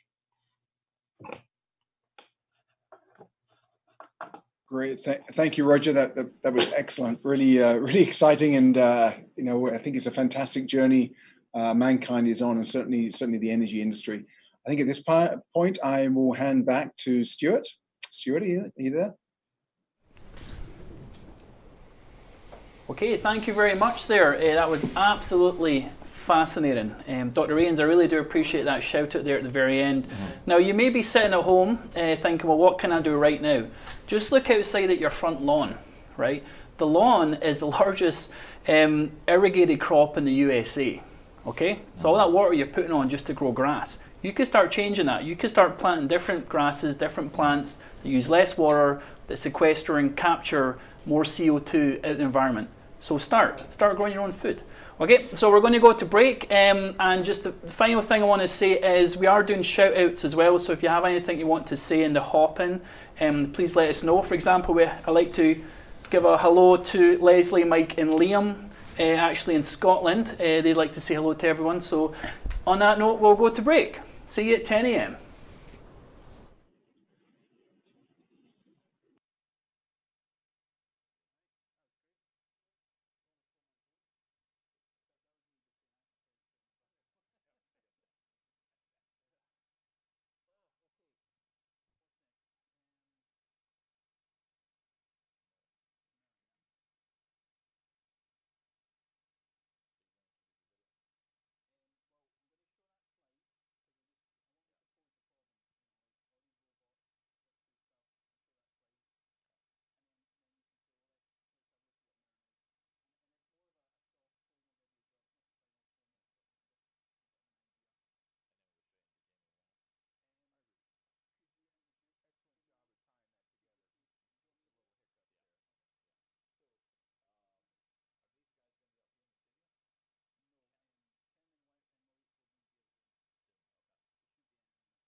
Well, welcome back. If this next session was anywhere near as exciting as the first session, then it'll be a good day. So we're going to pivot now to focus on robotics. And let me introduce a new panelist here. That's Dr. Moritz von Bolmos. He's a new faculty member here, and he heads up our cardiac surgery robotic program. And we're going to be joined online by Dr. Min Kim, who is the chief of thoracic surgery here. About 90% of his practice is robotics. So I want to introduce you to a new concept of something that we've been building here, and that is the idea of, it's called MIRN, the Methodist Institute for Robotics, Imaging, Navigation. Stuart, you want to say a little bit about this concept? Yes, so Houston Methodist has a massive inventory of robotic systems in all medical specialities. So cardiovascular, orthopedics, neuro, etc. And these are obviously designated by the FDA for a specific use. But we are continuously pushing the boundary on what we can do with these devices. So we are currently getting a huge database together of all the procedures that are currently done on our current robotics platforms. We are developing content with those robotics, but more importantly, we are identifying new procedures and new bottlenecks which we can try and solve. And if we do not have the robot, we'll build the robot to get what we like. And I think we're going to give you a little taste of what MIRN is. We have a video which the team have put together. So let's have a wee look at MIRN.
Okay, so there you go. So to be continued.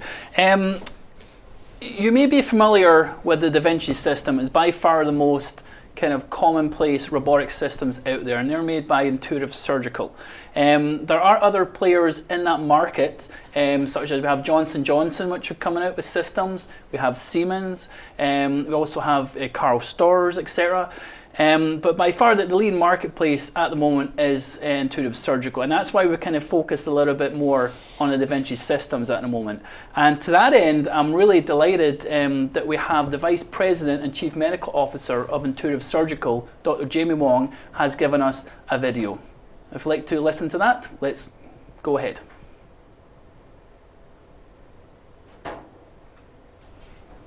Hello, everyone. I'd like to thank the Pumps and Pipes organization, in particular Dr. Alan Lumsden and Dr. Stuart Core, for the invitation and for including me in discussions surrounding the development of the Houston Methodist Institute for Robotics, Imaging, and Navigation. As a DaVinci robotic urologist, it's exciting to think about how far we've come as a robotic surgery community and where we can go from here, thanks in a large part of the innovative work from people from different disciplines with different perspectives, all coming together to solve a common problem, similar to the origin of pumps and pipes. Before I get into how we at Intuitive are working with our customers to deploy these technologies in their hospitals and health systems, I think it's important to first take a step back and look at why we're deploying them. What problem are we as an industry trying to solve? We know the complication rates remain high and readmission rates are driving up costs, not to mention the impact on the patient experience. So the big question is, how can we make surgery better? Is there an optimal way to perform surgery to get the best outcomes? And if there is, how can we teach it and make it scalable to enable the mastery of surgery? One way to look at it is in terms of technical, clinical, and operational mastery. Technical mastery: how do I use robotics, imaging, computing, and analytics to get better as a surgeon? Clinical mastery: how do you design a system that enables the right clinical outcomes? And beyond that, as you look across an OR or a hospital or a health system, how do you perfect workflows and achieve the right economics in a way that enables a provider to standardize on certain things that they know work? All of this with the goal to advance the quadruple aim: improve outcomes, patient experience, care team experience, and total cost to treat per disease episode. Advancing care is not just about technology. It's not just innovation for innovation's sake. It's fundamentally about people. It's about solving a specific problem for a specific person. And when technology is involved, you need to have an understanding of the person using it, what it's being used for, and the environment in which it's being used. It's this deep understanding of human processes within the hospital that's critical to delivering clinical and economic value. It's not a technology-only effort. For 25 years, we've worked closely with surgeons, care teams, and hospital leaders to develop systems and capabilities that are helping to address the real challenges that they face. Patient variability is significant, so you need to be able to address a broad range of patients from the 5th to the 95th percentile. Every surgeon, care team, and operating environment is also different, but that doesn't mean that they should be impacted by subjectivity. We employ inclusive design principles designed for diverse patient, surgeon, and care team populations, as well as diverse operating environments. Every team should be the best that they can be, because that translates into the total cost of care, the outcomes that affect hospital economics and patient satisfaction. We're committed to working with our customers to improve the holistic episode of intervention. So how do we get from disruptive innovation to broad adoption? Adoption is driven by significant change to patient and surgeon value by patient and surgeon priority and practiced in their environment. As we consider new technologies and their adoption lifecycle, early technologies bring the promise of new advantage, but they may be inferior to existing techniques or awkward in others in the very beginning.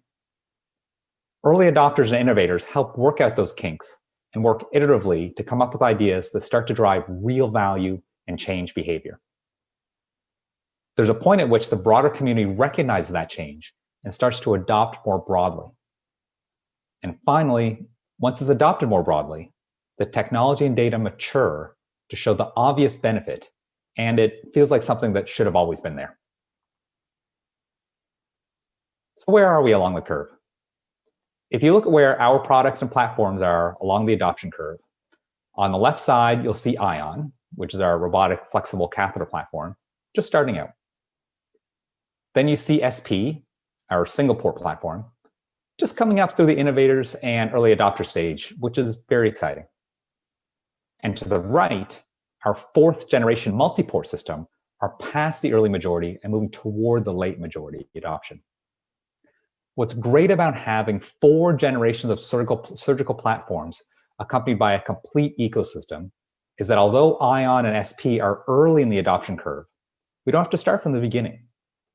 We're leveraging 25 years of experience, drawing upon the knowledge of millions of procedures to build out our capabilities in our newer platforms. Similar to compound interest, each platform will be harnessing the power of the platforms that came before it. In many cancer cases, surgeons have a CT scan already available in their PACS system, but there isn't much you can do with it because it's not easy to access it during the case. Wouldn't it be nice to have an anatomically correct, segmented image easily available in your console that can be manipulated so that you can refer to it during the case? Here we have a video from Dr. Stifelman, urologist in New York, doing a partial nephrectomy, doing just that. He's using IRIS, our 3D segmented imaging technology that brings in a preoperative CT scan and integrates the image into a virtual environment to enable the surgeon to better see and plan. For difficult anatomy, it can increase the confidence in structure identification during the case. With postoperative video reports, technology that's currently in pilot mode, you can bring machine learning and AI capabilities together to enhance learning and surgeon performance. Imagine that after a procedure concludes, a performance report is delivered to the surgeon's inbox. Similar to how elite athletes review their video after the game to see where they can improve, surgeons could also view their video and performance data and compare them to and ultimately train to a best practice procedure of their choice. You can see how this information could help decrease surgeon-to-surgeon variability in outcomes. This is our super program, and while not available widely yet, we're enthusiastic about its prospects. But of course, the training and skill development resources we do offer are plenty. We're always working to develop them further. SimNow, our cloud-enabled simulation platform, seems to be an engaging platform for learning and honing surgical skills. We're not only developing procedure-based simulation, we're also finding that gamification of learning exercises is a great way to get and keep learners' interest and motivate learners to practice even more, helping trainees acquire skills quicker. Telepresence has also been particularly useful during COVID. We've partnered with InTouch to enable remote proctoring and remote case observation. This cloud computing capability is also powerful because these smart, integrated, cloud-connected systems could enable surgeons to collect their own data on surgeon skill acquisition and competence. Here, we can help work with a team to reduce surgical variation that we spoke about earlier. So returning to the question, can we make surgery better? Because of our users who continue to believe in the technology, we are closer to the word yes. And it's gotten us to where we are today. The tools, training, and technologies for mastering surgery are in place. We're still in the early stages, but it's been our privilege to work with clinicians, engineers, and visionaries like many of you to continue to advance the future of care. I'd like to leave you all with a look at a version of that future with this new video by Intuitive.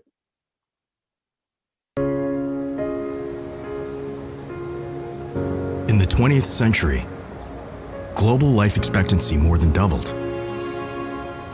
In the future, Intuitive's focus won't only be on extending how long we live, but also on extending how well we live. Da Vinci is ready.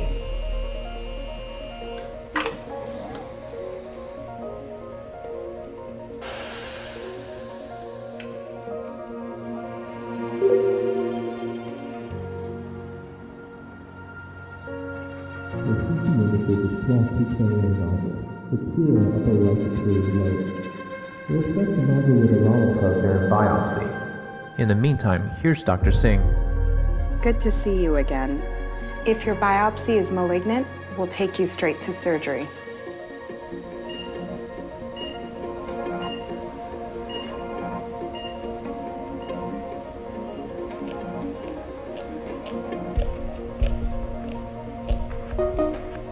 Lung adenocarcinoma confirmed. Confirming Jack-Su's nodule is malignant. OR number 9 is being prepped. I'd like 3 additions to my case cart: the fluorescence scope, imaging agents, and the microstapler. Confirmed.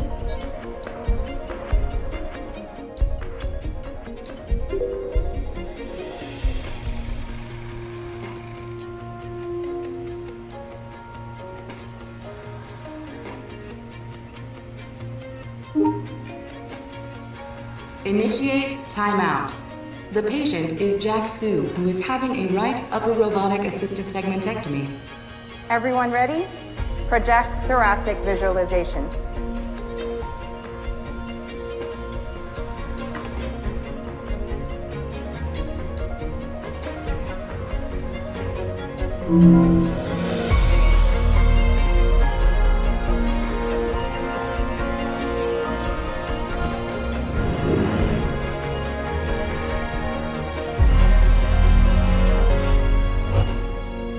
Dr. Singh has completed the segmentectomy on Jack-Soo. Thank you, everyone. Great job.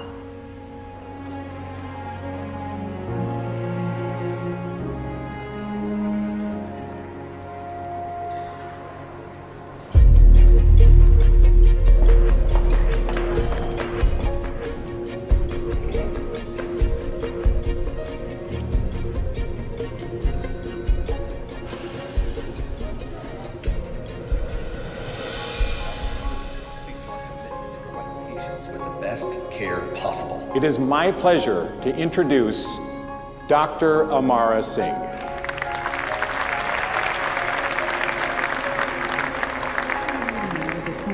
Thanks to Paul for having me speak. Any questions?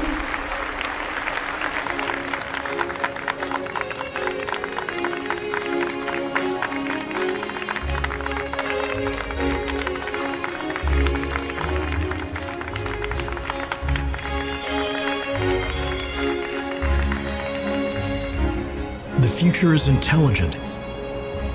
The future is intuitive. Thank you for joining me today. Enjoy the rest of the conference. So welcome back. That may look like the future, but I can tell you that each one of those different parts currently exist. And that's one of the reasons we built this concept of the Methodist Institute for Robotics, Imaging and Navigation, because it's about taking the preoperative CAT scans and integrating them into the imaging system. And so we're going to have a little discussion here. We're going to be joined by Dr. Kim, who's the head of our thoracic surgery program, and I've already introduced Dr. von Bolmos, who's here on the podium with me. So we're going to think of some tough questions for these guys, but while we're doing this, there's an appeal. We really want to build the basic science and the engineering around robotics. And from that standpoint, we need access to all of those people in the energy business and down at NASA who are working on robotics to try and bring them together and help us on this journey. So while we're waiting on Dr. Kim, let me start off with Moritz here. Intuitive started in the cardiac surgery world way back, and then got lost and went into the urology world, and now we're coming back into cardiac surgery. What were the technical problems that existed at that time? Yeah, I think cardiac surgery in many ways is very appealing for a robotic approach because it's a technically very challenging procedure, and I think if we think about sort of the basic premise of what technology does, it replaces or augments technique. And so in cardiac surgery, I think it's very appealing as it is a complex technical discipline, but it is also a discipline that is very high stakes, where small mistakes can have really grave consequences. And the other thing is we work against the time, typically. And so it becomes a very narrow space you have to navigate between having a high stakes procedural component and working against time, which is a little bit different from most other disciplines. If you look at most other disciplines or thoracic surgery, urology, all these other surgical disciplines where the robot has really taken off, I think it can be very complex and it can be very high stakes, but you typically don't work against the clock.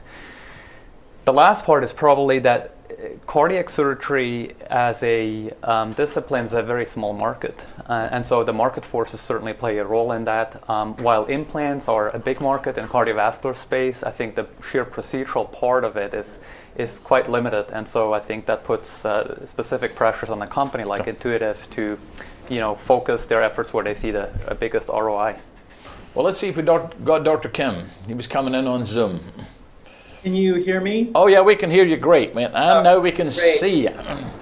So how are you? I'm great. Yes. So let me give them a little bit of your background. You spend probably 80-90% of your time working with one of these robots. So you're incredibly experienced from this standpoint. I know that you work on lungs and esophagus. Can you tell us, if you had to basically make a list of things that an engineer could help us with, what would those things be? What are the limitations at the moment?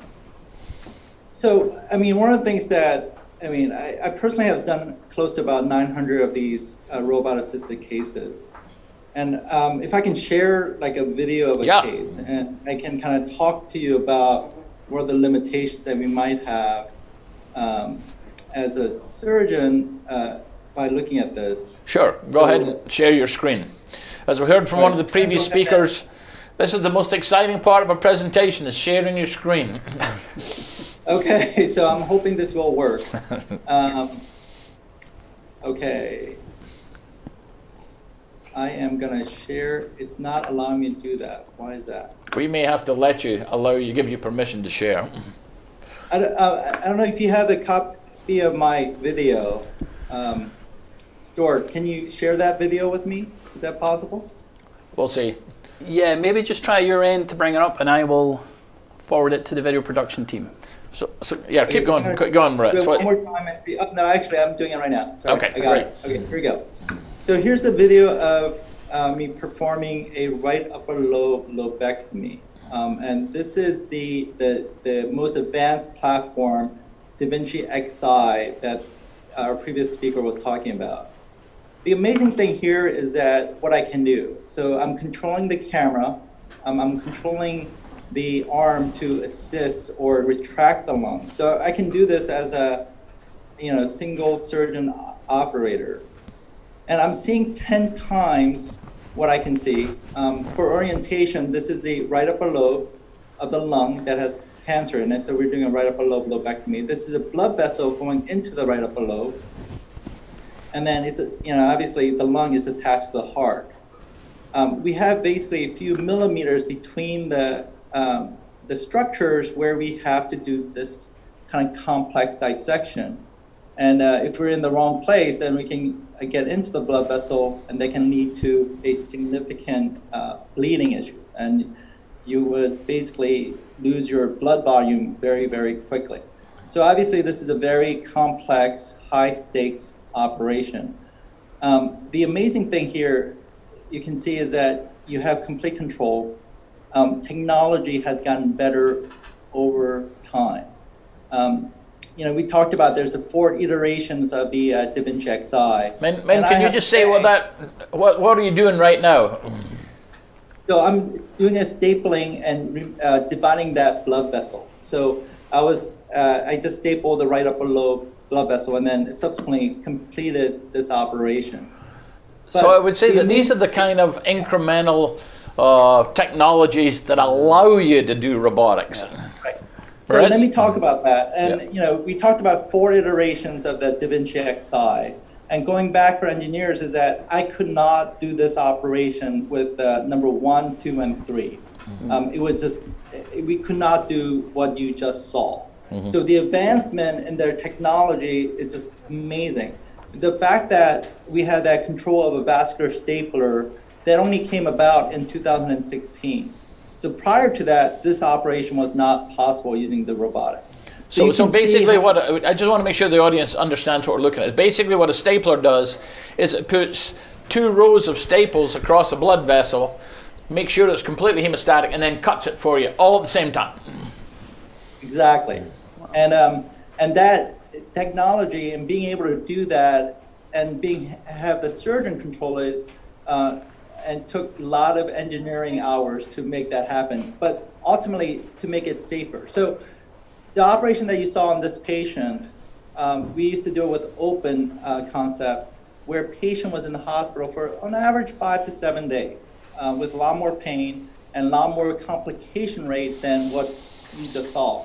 And this patient went home next day after surgery. And that is what the robotic technology has allowed us to do. And basically, ultimately, what we are able to do is provide best care for our group of patients. Thank you. Let me bring Moritz in here and see, because I think those are really important points, and I would say that the robot has amazing visualization. Visualization like you don't get with anything else. And so the visualization again is stereoscopic visualization that you have. It's a 3D vision, and that is a huge incremental value versus 2D vision with regular scopes. So that's fantastic. You have amazing dexterity with the instruments and the wristed instruments specifically. So can I just if you can bring the camera to me for a minute.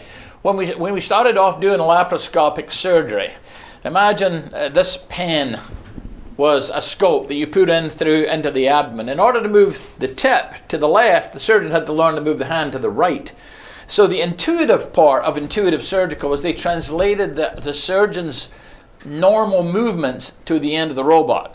And that's one of the huge breakthroughs. Actually, the rest was developed by a guy who was an aerospace engineer over at Rice before he went on to intuitive. Sorry, Maurizio. Yeah, so you literally have more degrees of freedom than you do with your natural hands, because you can't keep twisting, for example, and so you can do a full 360 degrees, which you couldn't do with your hands. So visualizations, dexterity, you are the surgeon and can provide exposure, so you're assistant and surgeon all in one. One thing that's missing from, I think, a cardiovascular perspective is suture management, right? And so if you think about it, while the robot gives you a lot of capability to do really nice suturing, the suture management is one of the more difficult parts. And the reason why thoracic surgery and other surgical disciplines have been very successful, I think, is because of the stapler, because you don't have to get control proximally and distally on the vessel and then sew it up. You just fire a stapler across it. That's true for abdominal stuff. I think it's true for thoracic stuff. And so that, a way to get around the suture management issues in surgery, especially in a discipline like cardiac or vascular, where we sew a lot and with long sutures, that's, I think, one of the major incremental value potential. So Minnie says you're doing the easy stuff. That's why you can do it with a robot. I mean, there are other things like when we do esophagectomies where we use a lot of different sutures and there are ways to manage, but it's not as high stakes having, blood vessel going through and you have to suture. So I agree that there are some challenges moving forward to how to manage that. But within our thoracic space, one of the things that we can improve on, I think, is that exactly in terms of understanding anatomy and being able to use CT scans and other scans before the preoperative imaging and incorporate it into the system itself. And I think that imaging is going to play a huge role in the future. And obviously having better instruments, like the stapler right now that what we are using is so much better than what it was before. But ultimately, maybe getting a smaller stapler that can provide similar outcomes will be beneficial. So, I mean, this system that we have is state of the art, but in 10 years or in even 5 years, I think we're going to be using a different platform, or it's going to get so much better and better. But it's just amazing what we can do now that we were not able to do before. So for a long time, one of the criticisms was that there were no haptic feedback. You couldn't actually feel the suture or the tissue. Has that been overhyped? Is that not really relevant? Yeah, so for me, when you're a novice surgeon, the haptic feedback is very important.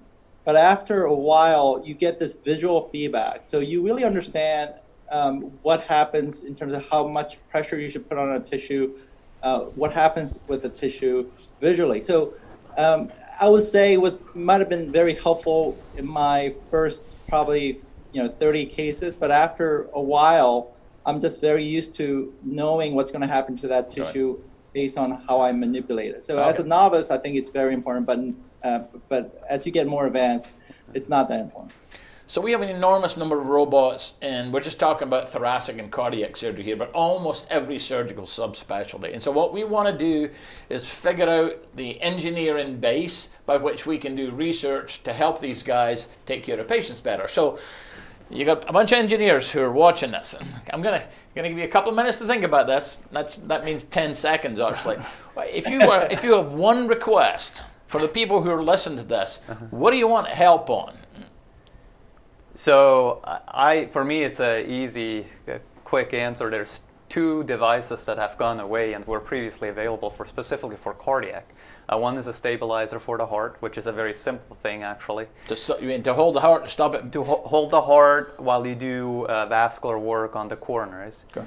And the second part is something to facilitate creation of anastomosis, because again, you can't hand sew the... And an anastomosis is joining the blood vessels join together. Of two blood vessels. And again, you can do that sewing, but there used to be a stapling device which greatly facilitated that portion and led to increased adoption of robotics for coronary artery bypass grafting, but it's no longer available. So this would be an equivalent to the stapler in the thoracic and GUI space, where the stapler has become a very important instrument and asset in the procedural process. So in this meeting, we've talked about joining two tubes together several times. Yeah. Now the advantage in oil and gas is they're rigid tubes, non-compliant. We're dealing with non-rigid. We need compliance. We need to be able to make them watertight. We're not very good at making sure they're watertight. These guys are forced into pressure testing their joints. We just take the clamps off and see if blood sprays all over the place and toss in a few more sutures. So men, what do you need in the thoracic world from a group of smart engineers? Yeah, from my standpoint, I think the biggest thing would be the imaging integration of lung. So lung is very different from other solid organ in that on a CT scan, lungs expanded, and then you have a tumor within it. But when you operate, the lung deflates. So the anatomy is going to be very different. So somehow being able to use that CT scan with lung expanded in an intraop setting, there's a lot of technical engineering challenges where you can. So let me point this in the right direction then. Basically, what he needs to be able to model is a lung in a patient, fully inflated, and then when he opens the chest, the lung collapses. Now, we're going to have a CAT scanner in our operating rooms pretty soon, men. We can actually scan the collapsed lung, and we can give the modelers the pre and the post and see if they can come up with an logarithm. Because what he's looking for a little nodule in the middle of that lung, which when the lung is inflated is in this position. When the lung is deflated, we're having a hard time. It's not good. We want to minimize the amount of lung that we take out, but you got to get the cancer. And with the robot camera, if you can just, if the robot tells you the cancer is right there, that'll be amazing. And I think that would be, what I want to see in the future, what the engineers can work on. So you want something you can put in the cancer that makes it glow when you put the camera in there, and you can actually see what it is. Shouldn't be that really difficult. Cool. Yeah. All righty. Any final comments, Moritz? No, I think it's a really incredibly exciting space, and as Min had alluded to, there's a lot of things that we were thinking were not possible 5 years ago and are done now, and I think that space will continue to develop, and I think there's real potential to grow that market and have some really exciting developments. And I think there's some areas that are a little bit more challenging, again, for market pressures or what have you, but I think there's a great potential benefit to patients to have these tools available and continue to develop specific tools for specific disciplines. And I'm incredibly excited to be part of this. So, men, 5 years ago, how much of your practice was robotic? 5 years ago, probably maybe about 2% of my practice was robotics. Right now, it's pretty much 97% of my practice is using the robot.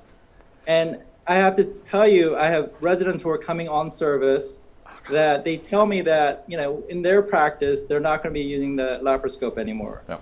So in 10, 15 years, I think this is how we're going to be doing surgery, or all the surgery that we do. All right, so Dr. Cord here is running this meeting with NASA precision, and I'm now 18 seconds over schedule. So thank you guys very much indeed. That was very stimulating. Anybody who wants to be in the audience, who wants to engage in this, send us something in through the chat room and we'll link you up to the appropriate people. Okay, Stuart, what's the next exciting thing you got? Thank you very much. Well, I'm glad I didn't need to use the Santa there. I was very stuck in time. Santa was getting warmed up. Yep.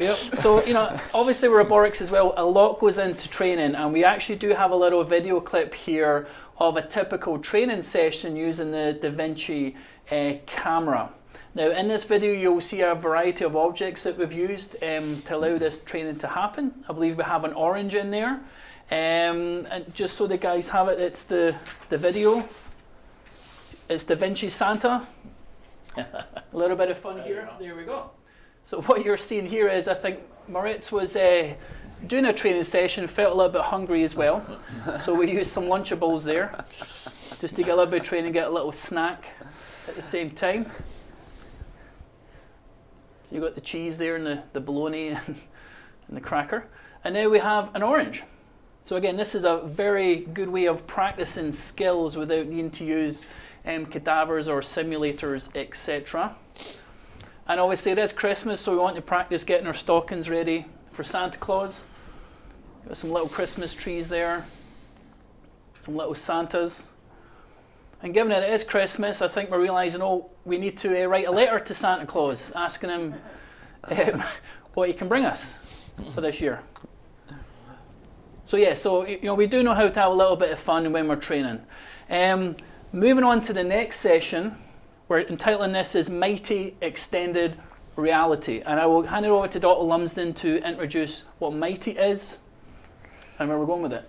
Okay, so Mighty, many of you have already seen this kind of hands-on training center. We think it's, well, we know it. When Muhammad Ali said, it ain't bragging if it's true. It is the best training center in the world. And so, of course, we've been kind of boxed out of hands-on training, so we want to build Mighty in virtual reality. And that's really what we're going to show you, what this concept is all about.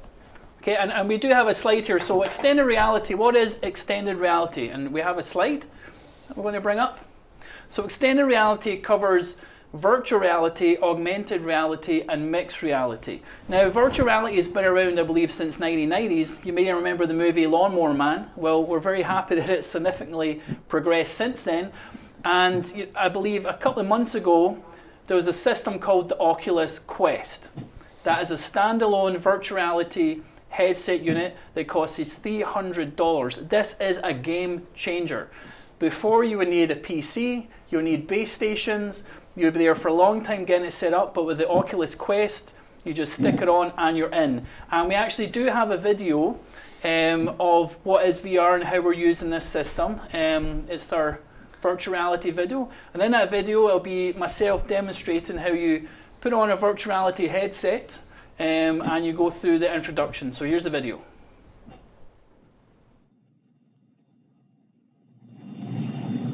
Hello, Pumps and Pipes. This is Dr. Stuart Corr here from the DeBakey Heart and Vascular Centre.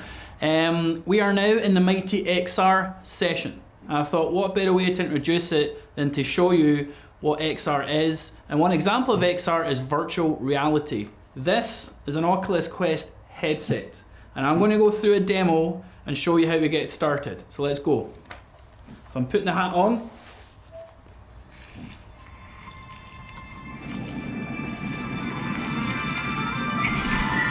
Okay, I'm in.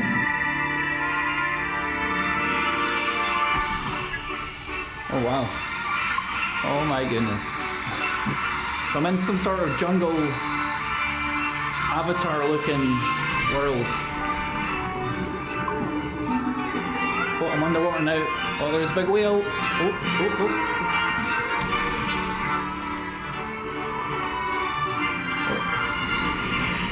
Okay, that was a train that just went past. Anything else?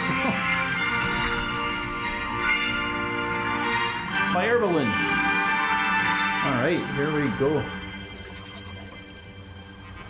Okay, press button, select the gun. It's a taser gun. Okay, you've got a Star Wars theme here. Alright. So I'm shooting cubes and triangles. You've got the basics down. Time to explore all that VR has to offer. Have fun. Oh, the rocket's coming back. And that's it. That is an introduction to virtual reality. I hope you've had a good time watching this. I've not made too much of an idiot of myself, but there you go.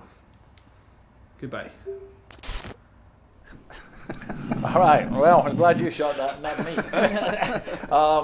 Let me just say that, so what we're going to do now is show you three different examples of, number one, how a company could use VR to showcase their products. Number two is how we can actually use it for device training and have virtual reps train us how to do this. And number three, with Bruce Blausen, we're going to actually show you how we're building the Mighty VR kind of showcase. So we'll get to that. So I think, first of all, there are a number of people who are online who represent Storz. I think we're going to show the Storz video first. Yes. So let's have the Storz video. Storz is an audiovisual company that we work with fairly closely. Hello, and welcome to the operating room of the future. My name is Christy, and I'll be your host. Come experience a new vision with Karl Storz. Please click on one of the highlighted options to learn more about our technologies.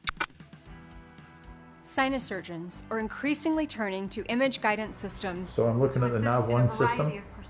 It's something we're very interested in. These systems generate And the fact that this is portable and can be incorporated in a room, very good. by superimposing live surgical data on the patient's pre-op radiology scans. Let's start by clicking on the reusable NAV1 headband and tracker to attach them. As with all optical navigation systems, a line of sight is required at all times.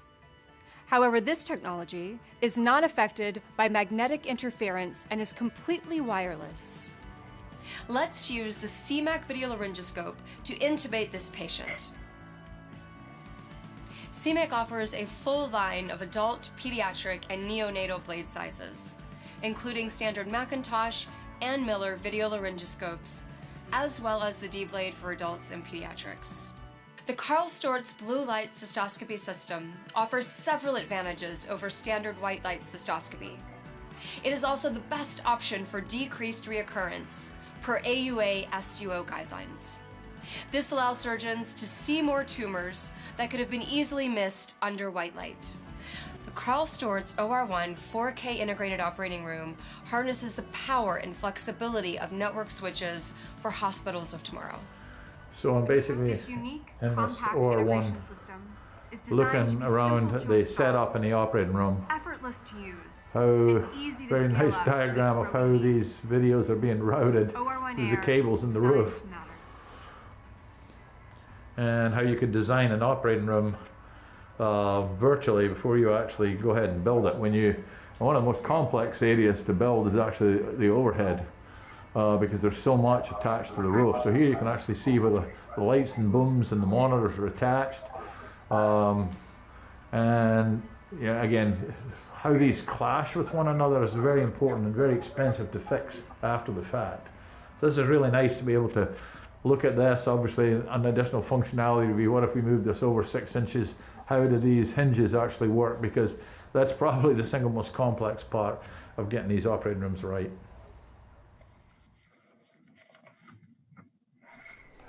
Okay, so that's an example of how a company who is interested in selling its product can actually demo those products in a very kind of hands-on way.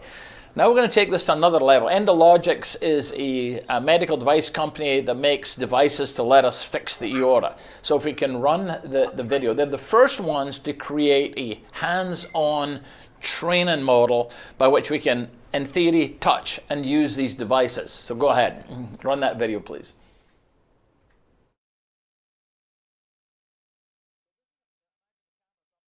The room, this is essentially what the room's set up. That's me, and you'll see through my eyes in a minute. That is a proctor. Now that proctor happens to be, out in Phoenix, Tempe, Arizona somewhere. So they don't even have to travel in order to actually train us. And as we switch, you're going to get an over-the-shoulder look. That's kind of looking over my shoulder at the device. This is a device that is designed to be thread up inside the femoral artery into the aorta to treat an aneurysm. Aneurysm is a big bulge in the aorta. And it makes me use the imaging system, inject dye, get the right views on and the right angle injecting that dye. And shortly you're going to switch to looking through my eyes. I'm in there wearing one of these Oculus Quest headsets. And the reason Stuart emphasized this, they're now owned by Facebook, that's the user's view, taking the device out. You have to manipulate, position all of these devices. There are prompts, so it's a unique way of actually training. There are prompts which come up in front of you to say, hey, Dr. Lumsden, you forgot to do this, now you need to go back and do that. And how I can actually insert these devices. This is the devices inside that catheter. That catheter is threaded on a guide wire. That controller that Stuart was handling now looks like a hand. And now we're putting that up inside the patient. The x-ray is on. You can see this. And we're going ahead and actually deploy the device. So we see this as having huge applications in medical education. We also see this when we talk about the robotics we've just talked about as being one of the ways that we may be able to integrate some of that imaging into the robotic system. And when the reason Stuart emphasized Oculus, we looked at this, we looked at with Bruce Blausen, who you're going to see and hear from shortly, 4 or 5 years ago and really didn't think it was there. This is a transformation. COVID has increased everybody's interest. And secondly, the Oculus Quest is now down to consumer level pricing. So for example, when we run training courses and bring residents and fellows here, we give them an allowance for $400 for their flight. We could buy them a controller, leave the Oculus Quest with them, and probably save money in education and be able to deliver this kind of hands-on product. Carbon footprint as well. And save the carbon footprint. All right.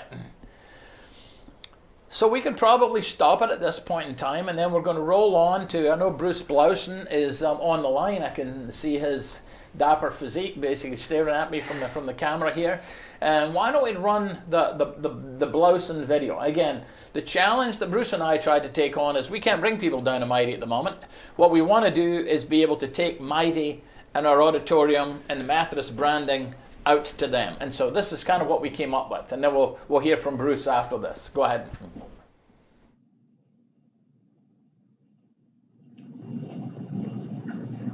Welcome to what could potentially become the Mighty XR conference room. This application brings multiple people from multiple locations together, allowing a collective user experience where everyone can access the repository of videos, animations, 3D models, and more from the Methodist and Blausen medical databases. This will ultimately be an application available from the Oculus Quest store.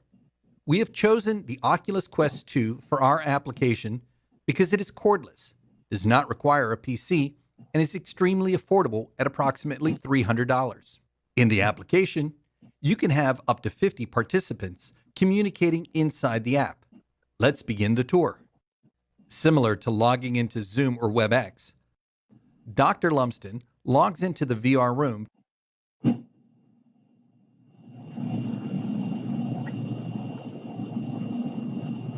to meet with Mr. Bruce Blausen.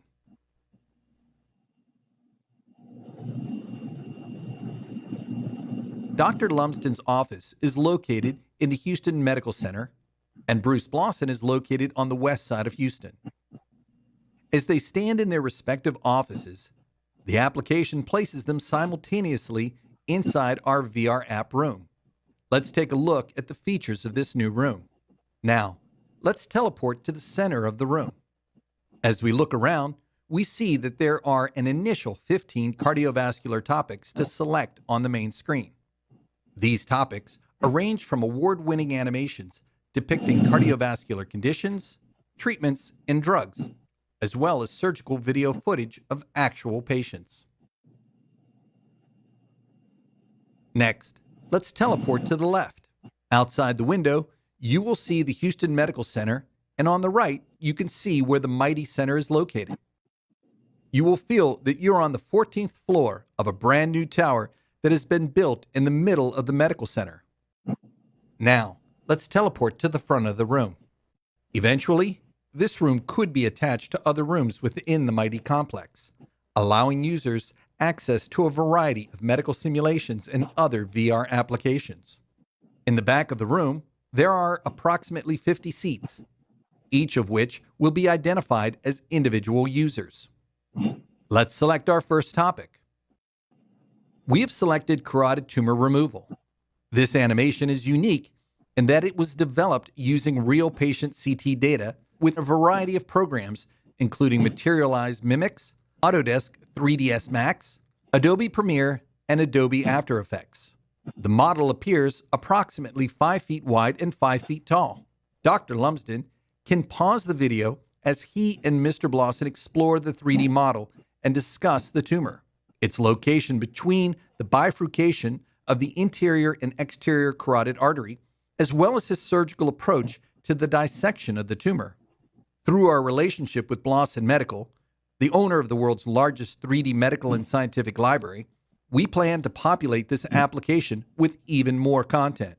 All divisions within the Methodist hospital system, orthopedics, reproduction, neurology, could be able to access content from the Blausen Medical Library. In addition to the videos, the animations, and the models, we see a future where you can access over 30,000 images from the Blausen Medical Library, as well as CT scans, MRI data, videos, lab results, tests, educational material, and more from an ever-growing repository of content. Ultimately, if a physician is in the room with a patient and wants to educate them on a therapy or drug, such as warfarin, they could access that from the Blossin library and find 3D models, animations, and other materials to enhance the patient education experience. What makes this partnership unique is that both Methodist Hospital System and Blossin Medical are located here in Houston, Texas. We will now turn this over to Dr. Lumsden and Mr. Blossin to answer any of your questions about the app.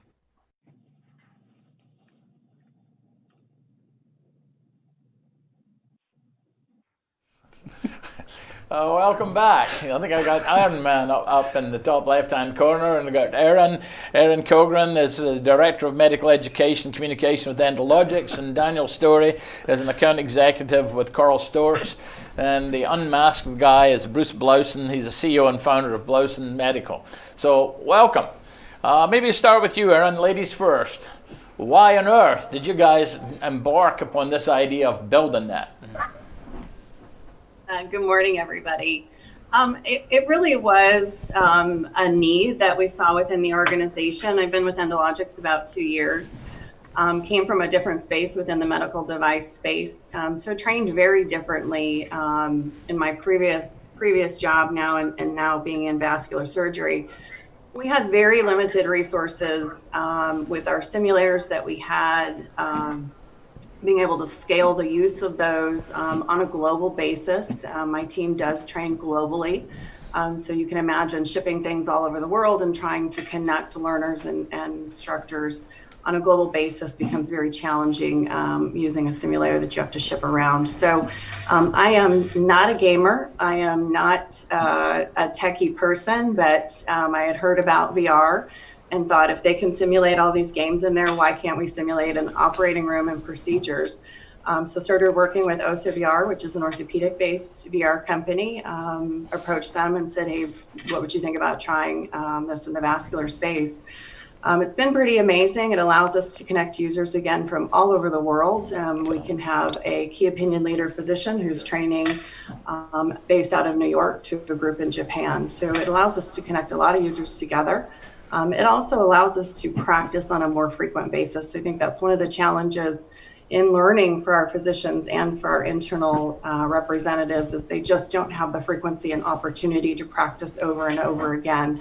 So in the virtual environment, the sky is the limit. They can practice multiple attempts. Physicians can take the unit, can put the headset on prior to a case. Perhaps they haven't practiced in a while or had a case in a while. It allows them to really go through the procedure prior to the case. So it's been a really exciting experience bringing it to Endologics. They've been great in supporting that. And the hope is at some point in time it can be patient specific. It's uraneurysm that we blend these things. Bruce talked about patient specific animation. The same technology could be used to import, extract, and export that data so we can actually practice on it. So maybe I'll come to Bruce next. And so Bruce, give us the big vision for this. Why on earth do you even want to bother with this kind of stuff? Well, for me, we've got this huge library of content. I mean, we've been in business for almost 30 years. And over that time, we've built and developed tens of thousands of 3D models. And being able to take these models and import them into a 3D environment like VR is the first time where you really have an opportunity to immerse yourself and put your head inside anatomy that was never possible before. And also, you're not limited to scale. So, for example, if you want to be standing inside an artery, that's possible now. If you want to stand on a myosin molecule and watch actin next to you being contracted, that's possible. And we see this not just for patient education and student education, but also for continuing education. And I think that, from the standpoint of medical device companies, I think it's imperative that they do this. I think it's super cool technology. Earlier, they were talking about haptic senses, and that always was a concern for me. And then to hear Min say that, the haptic part of it isn't really as important as it used to be, that it's not even a concern after, like, say, 30 surgeries. that really kind of opened up another idea. So, I mean, I love what everyone is doing. I think that everyone is taking the right approach. I think that this technology with the Oculus Quest 2 only being $300 is super affordable. And I think that you're going to see the cost of virtual reality continually drop. It's like websites. I mean, there used to be a time where in, say, 2000, if you wanted a website and you were a large organization, that might run you $250,000, $350,000. Now you can get a website for free. I mean, literally go and produce your own website. And so I see this as one of those situations where the costs right now are extremely high. I think that the technology, the HTC Vive, that's set up at $5,000 or $3,000. The Oculus Rift and some of the costs associated with that. I mean, everybody's kind of like just recognized that, you know, the Quest 2 at $300 may not be the glamour piece, but it really is the piece that allows multiple users. And I think that when you have a lot of people at home and a lot of people that can't travel, and for $300 to put on a headset and to be in an OR or to be in an educational center and to gain access to this material, I think that's absolutely the way of the future. Thank you, Bruce. So let me get Daniel in last. We've got a couple of minutes left before the Dancing Santa is going to kick us out of here. Why don't you activate him so we know exactly what it looks like? This is important. 1 minute left. One minute left. Daniel, you got 2 minutes left, actually. Go ahead, Daniel. Why did Storch do this? And where do you see it going? I think, as you were saying earlier on, that as a marketing tool, it is fantastic to be able to get people and give them a real idea of what it's like in the OR and look at different products in our portfolio. I think from a training perspective as well, it's important, particularly with people unable to travel, so able to help with the training, you know, depending on which product they're looking at. And I think also moving forward, it's definitely part of the future, and we look at ways in which we can improve things like patient turnover using augmented reality, and also overlays during cases. We're working on a roadmap on that in order to bring new sensors to operating in order to make sure that for the best sort of patient outcomes. So I think there's a lot going on in the space, and we're just starting out as more marketing, but moving forward, you know, hoping to have more practical applications in the OR. All right, thank you. So what we tried to do is bring together 3 different experiences. One, how can it benefit your company? Number 2, how can it benefit hands-on physician training? And number 3, how can we broaden it out to give you the auditorium type experience? I think you all demonstrated that beautifully. 20 seconds to go.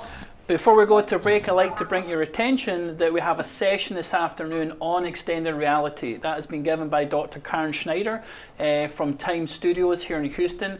So please check that out, and please have a break for 5 minutes, and we have the aerospace session next. Thank you very much. Thank you all. Thank you.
Welcome back. I'm pleased to introduce Dr. Christine Galeb, our moderator for the Aerospace session. Christine is located at the Houston Ion, where she is the Senior Director of Programs and also Director of the Smart and Resilient Cities Business Accelerator. Christine, please tell us, our audience, about the Aerospace Hub at the Ion. Sure. Thank you so much. And it's great to be here. It's great to be attending this great event. Pumps and Pipes obviously putting on a very collaborative event that encourages us to think through how different areas of innovation come together so that we don't solve the same problems in the same ways and thereby creating the same problems over and over and over again. So we're a huge fan of this work at the Ion. The Ion, of course, being the anchor of Houston's 16-acre innovation district. And so we've got a ton of great stuff going on over at the Ion. I'll just highlight a few main key points here. So I want to keep our focus on the Aerospace Innovation Hub for today, in keeping with the theme of today's session. The Aerospace Innovation Hub at the Ion serves minority business enterprises that are interested in either pivoting their tech from Earth to space or from space to Earth. So what do I mean by that? Basically, if you're a minority business enterprise working on any type of technology, product, or solution that could be used to help as we explore and activate space, we want you to come to the Aerospace Innovation Hub at the Ion. If you're interested in looking at NASA's current technology and seeing maybe they have something that you've been working on that you're interested in, and you would like to take their technology and apply it to applications here on Earth, terrestrial problems, that's another thing that we're working on as well. So we have this dual kind of tech transfer theme going on at the Aerospace Innovation Hub at the Ion. I'll welcome you at my booth a little later on today, but I wanted to underscore what the Hub will offer before I introduce today's speakers. The Hub will offer three main things: education and training, events that drive community engagement and promote a network of peers, as well as an accelerator program. So education and training, we think of things like upskilling, reskilling, data management, data analysis. Those types of programs will be offered through the Hub at the Ion. If you're interested in rapid prototyping, maybe you've never taken a CAD class before, maybe you want to brush up on your 3D printing skills. These are all types of education and training workshops that we will host at the Ion through the Hub. The second thing is community engagement events. So maybe you're working on some type of aerospace related challenge. Maybe that's telehealth, maybe that's telemedicine, maybe that's supply chain technology. Maybe that's something like a mining application that could be used to mine on the moon. You could come and build your own network or engage with a community of like-minded peers through our different community events at the Ion. And then the third kind of leg in our three-legged stool of the Hub is the Ion's Aerospace Innovation Accelerator, where if you're a minority business enterprise, maybe you're a startup or maybe you're a small business, and you're working on some type of aerospace-related technology, we would love for you to apply for our first cohort. We've actually got an event coming up on December 16th, and I'll put when I'm done talking, I'll put the link in the chat box so you can register there. But right now, I would love to turn it over to our speakers for today's speaking and panel session, and I'll introduce them before they start. We're very fortunate to have Martha Hess, Greg Mahalik, and Julie Reese here today. So Martha leads the Aerospace Corporation's exploration portfolio. She works closely with executives and senior leaders across NASA and private industry on strategy development and change initiatives. She has led and managed large teams and budgets and regularly finds herself in roles where creativity and technical capabilities intersect. She constantly strives to make things happen for the people at all points in their career, education, or life path. Greg Greg has worked for the Aerospace Corporation for 19 years as a senior project leader specializing in launch systems, large rocket engines, future space vehicle concept development, and advanced propulsion technology. He currently leads several teams of technical experts on fission-based rocket engine development and the pursuit of fusion power and propulsion. Excuse me, I always get those two words mixed up and they're not the same thing. He has published award-winning papers on a novel model of space-time that would permit faster than light travel and has been interviewed on many nationally broadcast radio and internet shows.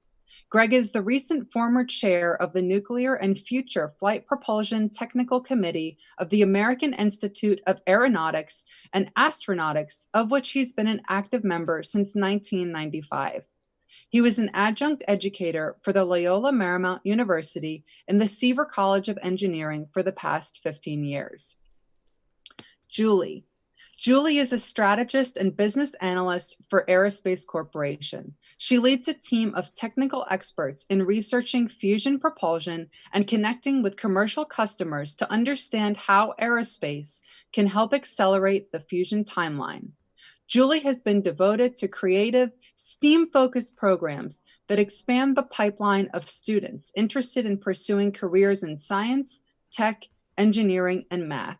So please join me in welcoming to the virtual stage Martha, Greg, and Julie, who will be talking about harnessing fusion energy that powers the sun for extraterrestrial, which is spaceship propulsion, and terrestrial, which is sustainable energy and medical imaging use. The resource material that powers the fusion reaction is found and can be mined on the moon. I'll turn it over to our speakers now.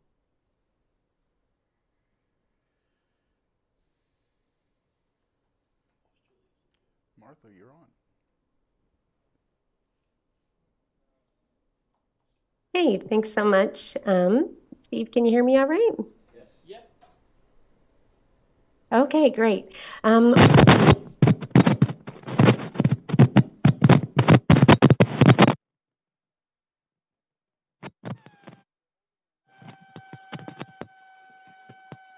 Plug your microphone. Houston, we have a problem. Okay. There we go. I think there was really bad feedback there with your microphone there, Martha.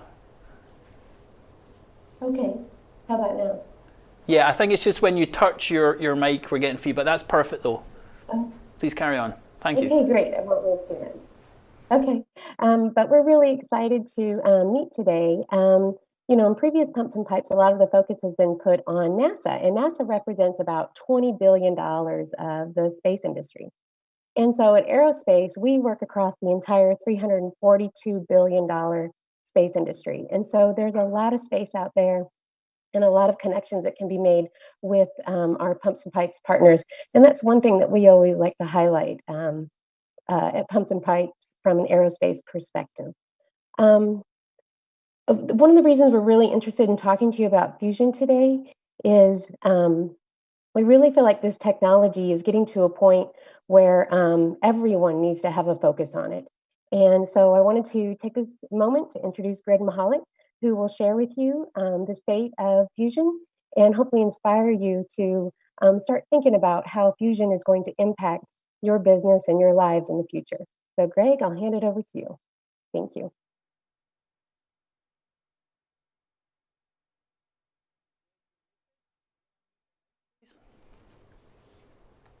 Greg, I believe you're muted. Can you unmute your mic, please, sir? There we go. How about that? Perfect. Thank you. Okay, yeah, it's a you got the dual mute thing going on. Okay, so so I think Julie is going to say a few words at the end here. So I'm going to try to make sure I keep on time. Julie Reese. So hi everybody, my name is Greg Mahalik, and as I got the introduction from the prior two people that just want to say thank you for having me here. I am going to try to go to sharing this presentation, so hopefully everybody can see the charts up. Can I get a yes if you do see those? It's good. Thank you. Wonderful. Okay. Now I have to figure out how to do that leave the view, but anyway, I can work around it. Okay, so what I'm going to talk with you about today is fusion, and I am going to tie this in some way back to human physiology and interaction as we go through the presentation. But just wanted to kind of give a background on all the hubbub that you might have been hearing about from things like Engadget and PopSci and Yahoo News and Popular Science and a variety of other organizations that have been talking about fusion and these stories that come up a little bit. But what is it, right? What is it that we can do with fusion? Well, fusion, first off, is a nuclear process that releases tremendous amounts of thermal energy, and it drives the sun. It's the process that drives all the stars that we see in different states, of course, because they're different sizes. But essentially what's going on in the sun is you're taking hydrogen atoms and you're fusing them together to make helium, not unlike the diagram that I have in the bottom of the screen there. But how does it work? Well, essentially the word fusion means to join, and this is exactly what's happening, is when you take two atoms, for example, in this one called deuterium and another one called helium-3, obviously very small, and you smash them together with extraordinary amounts of energy, you get a whole lot of energy that releases because you're breaking bonds inside of the atom, and all that energy comes out, as well as the formation of new particles. And so in the process, the holy grail of fusion, as you may have heard at some point, is that there's more energy that comes out of the process than goes into creating the process. And so that's sort of what is driving everybody towards this fusion technology, is that there's the possibility you could actually get more energy out than what you need to put into it. So there's a lot of technical challenges, as you can imagine, with this, but this is done. This is a natural occurrence. Like I said, it happens in the sun, it happens in the upper atmosphere, and we can actually do fusion in the labs here, in a variety of labs across the world, in a variety of different ways. There's more than just one way to do fusion, as I'll talk about just very briefly in the next slide. So the typical type of nuclear power that we've all grown up with is nuclear fission, right? Ever since the 40s and the Trinity site and obviously World War II, fission has become the most prolific use of nuclear power. And by fission, we take a radioactive material like uranium or plutonium, and it's emitting all kinds of stuff, mainly in the form of high energy neutrons. And neutrons are obviously subatomic particles, but they're heavy, they don't have any charge, and they move very fast. And what that means is that it can pass through neutrons can pass through all sorts of things, unimpeded by the mass that they pass through, and in doing so can go into things like DNA and go into tissue and start wrecking the cells at the tissue at the cellular level and the atomic level. So neutrons are kind of considered really not very healthy to be around, so to speak, unless you're using them in a controlled manner. But fission results is basically where you have high energy neutrons that are smashing into this thing called a target nucleus, which might be another uranium atom. More neutrons come off, more fission products come off, and each one of those fission products also produces neutrons. And so you have this cascade effect. So this is a naturally occurring phenomenon also. I mean, and natural radioactivity is based on this. And when you have these high energies and these small particles coming out, there's a way to use that to generate a lot of heat, obviously, when you start breaking bonds, which is what fission is, and you get the energy released that way. Fusion, on the other hand, as I mentioned before and how that works, it is supposedly be able to produce more energy than is required to sustain it. You can't just normally start, there's nothing you can pick out of the ground that is naturally fusing, right? You have to have two things that you have to force together to get that to work. But at the point where you have more energy being produced from breaking those bonds and fusing those two things together than it takes to slam them together, that's when you get this break-even point. That is sort of the holy grail in the energy world, in that, if you get more energy out than you put in, that's huge, right? Right now, we're pretty close to that, but obviously there's a lot of other technical things that come in that are involved in order how to sustain this sort of thing. Fusion offers also less radiation production than fission. Because you have high energy other subatomic particles coming off, those also help to fuse other atoms and give those a kick. You know, not unlike when you hit the if you're playing a game of pool and you hit the rack with the white cue ball and everything sort of scatters. That's sort of the kind of the atomic motions that go on inside of these processes. So it does offer less radiation, depending on what you fuse together and how you fuse it. And the key to why fusion is so much more attractive than fission is because of the ultra high temperatures that are produced in a fission reaction. I'm sorry, fusion. I keep saying fission. In a fission reaction, typically like what goes on in nuclear power plants and it goes on in the bellies of naval vessels and things like that, you get temperatures in the several thousands of degrees, 2 to 3 or 4,000, maybe even 6,000. I mean, you can get really, really hot, but obviously it takes a lot of, special metallurgy and so forth to keep those things cool. However, when you talk fusion, you're talking tens of millions of degrees, surface of the sun, internal to the sun type temperatures. So orders of magnitude more than what you can get out of nuclear fission. And when you have that type of thermal energy to deal with, it cannot take the form of metals or ores because those will just melt. They take the form of what's called a plasma.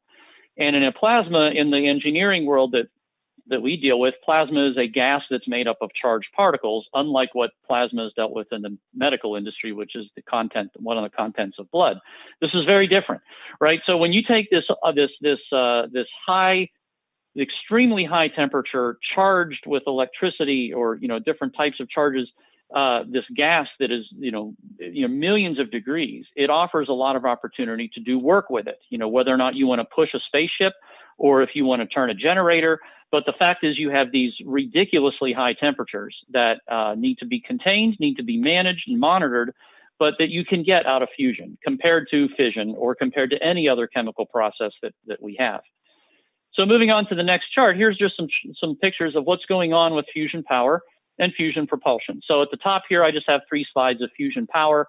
This is at one of the labs, I think in France. And you can see the gentleman inside of one of these fusion reactors. And in the middle here is what the fusion plasma looks like. It's like this glowing blue halo. And that's where the actual fusion is going on. And on the upper right is sort of an artist's deception of how you can take this fusion reactor called a tokamak in this particular form, and then use it to generate heat and output power to the national grid and so forth. So, this is one way to use fusion, the fusion thermal system for power. Looking at propulsion, a few folks many, many years ago had said, well, if you can do fusion power, why not just cut this thing in half and stretch it into a line? And now you can eject these fusion products along with other propellants out the back and make sort of a rocket engine out of this. And that's exactly what this does. So, I have some pictures of with those similar concepts on the bottom. So why is fusion propulsion so much more attractive than a fission propulsion system or even a chemical rocket? Well, the fusion propulsion system concepts right now are not just 1 or 2 or 3 times more efficient than the chemical systems we have today, but they're like 1,000 times more efficient, all right? Or maybe not quite 1,000, but definitely 100 times more efficient. And, you can get extraordinarily good fuel economy with these types of systems. The thrust is still a little bit low because you're dealing with these very, very, very light particles, but there's ways to build your spacecraft around that. But let's go to the next chart and talk a little bit about the spacecraft, how you would use these fusion engines compared to a fission spacecraft. So the fission-powered spacecraft being envisioned right now for the future at the top, this is one of NASA's older models, but this is what they are considering going to Mars in, is something that's based on nuclear fission, where you take uranium, you heat up a hydrogen propellant, you send it out the back of a rocket engine, and you push the vehicle towards Mars in about 160 to 180 days, which isn't all that bad, considering chemical rockets like the typical space shuttle main engine or something would take twice as long, okay? But the fuel economy of a fission system is actually pretty good. You can generate electrical energy and propulsion at the same time, but you need cryogenic liquid hydrogen fuel, which costs a lot of energy to keep cold. And you have limited fission processes available to you. Basically, it's uranium, it fissions and causes heat. And there's just 1 or 2 other ways you can capitalize on that. But nonetheless, this particular concept has been looked at for decades. It's been studied. Looking at a fusion spacecraft concept, however, brings about some additional advantages and also some technical challenges. Number one is there's less radiation to the crew compared to a fission system where there has to be special shielding and so forth. It can also produce energy and propulsive power at the same time.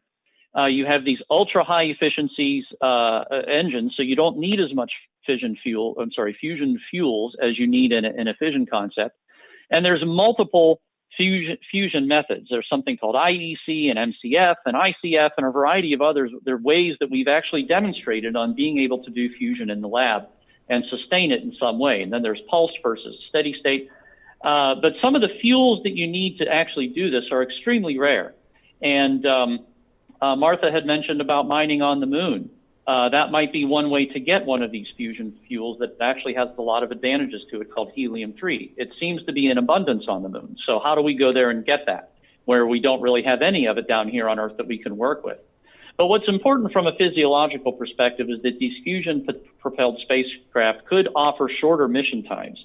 And I'm not talking shorter by a day or two compared to the fission system. It might be you only get 60 to 90 days to go to Mars instead of 160 days or 190 days. And so what that means to the astronauts that are on board these fusion spacecraft means that they are less exposed to zero gravity. And there's been countless studies on how zero gravity has, both positive and adverse effects to the human body. It also limits their radiation exposure to cosmic background radiation and radiation from different magnetic fields and a variety of other things that are out there.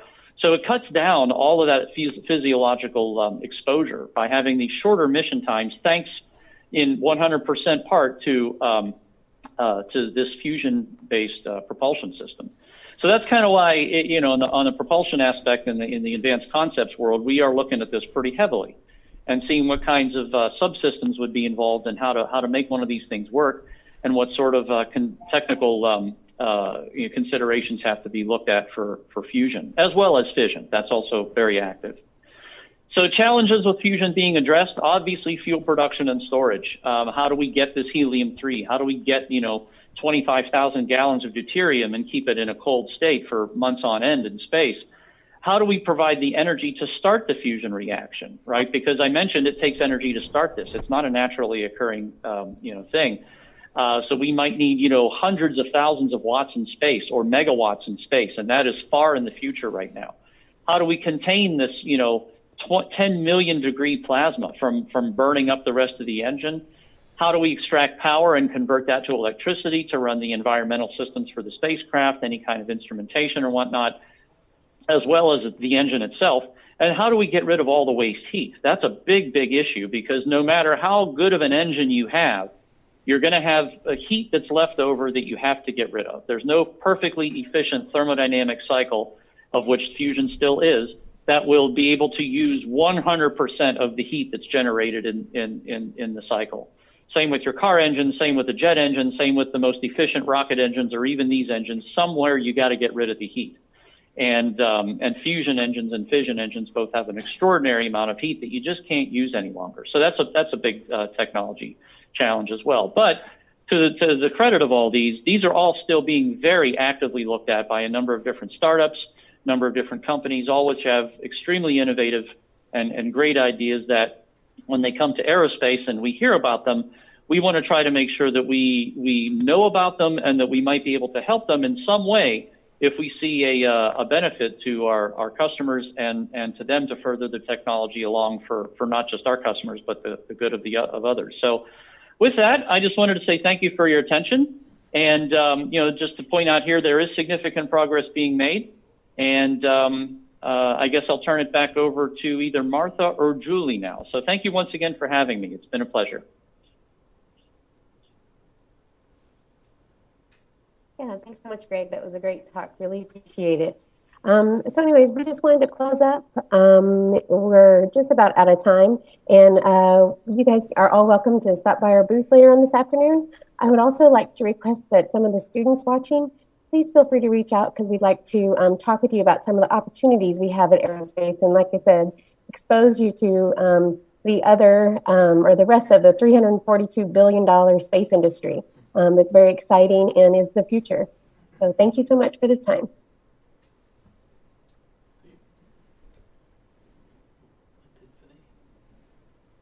Thank you, Martha. Welcome back. And so we're now going to start session 4 of the program on STEAM education in the time of COVID-19. I would like to introduce Dr. Faisal Masood. Dr. Masood is the Medical Director of Critical Care at Houston Methodist Hospital and is Vice Chair of Quality and Patient Safety, and also the Medical Director of the Cardiovascular Intensive Care Unit at the DeBakey Heart and Vascular Center. Dr. Masood. Welcome to the Pumps and Pipes Symposium. My name is Dr. Faisal Masood, and I'm the Medical Director for Critical Care Center for Houston Methodist Hospital System. This year has been a very defining year for healthcare. We had to take care of so many patients, so many complex patients. We had to deal with a disease which humanity had not known. We had to create new ways of treating things.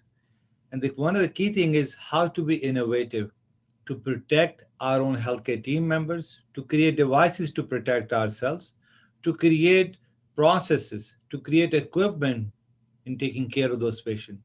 This year has led us to really rethink and reevaluate every single step we have done. It has been an unbelievable year, even though a very challenging year, but a very exciting year from knowledge, innovation, technology, and breaking down barriers.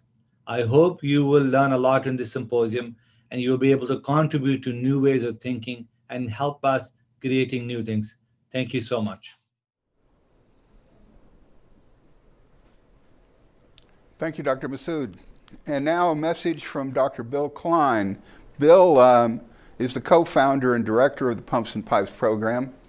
He's been with us since the very beginning. Bill has also been heavily involved with our STEAM learning programs. Bill?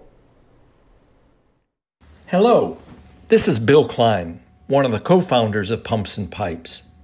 I'm grateful for this opportunity to introduce the STEAM portion of the program, as now I can say that I have presented in every Pumps and Pipes conference since Pumps and Pipes 1 in 2007. This year I must participate from strict isolation because I am recovering from COVID. From firsthand experience, I can tell you that COVID is a debilitating disease, and I urge everyone to continue to be disciplined in practicing all those things we need to do to contain it. From more positive firsthand experience, I can also tell you that student participation in our Pumps and Pipes community continues to be vibrant and exciting. During the first 2 months of 2020, I was privileged to be able to interact with several Houston high schools in rolling out our Tour de Iodine and Trebuchet Challenge events, which we have every intention of resuming and expanding when face-to-face gatherings are again possible.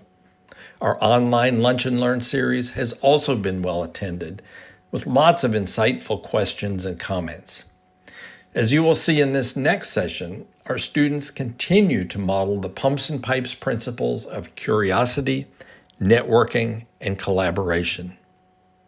I'd like to close this introduction by repeating an observation I made as a Lunch and Learn host. Students, I know that electronic screens and promises of future events are not the best way to deliver the education we promised you, for which I am so very sorry. But if there is one message that is amplified by these unfortunate times, it's this: we need you. Pumps and Pipes is about big challenges and big opportunities, and I hope you continue to trust that those opportunities will be there for you, despite the present-day setbacks. Opportunity will find you because it needs you. You are needed. Don't ever forget that.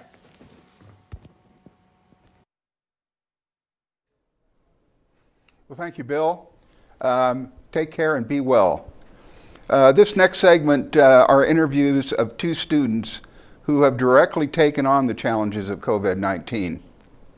Anika Cherbalou is a freshman at Independence High School in Frisco, Texas. And Taft Foley III is a senior at Kincaid High School here in Houston.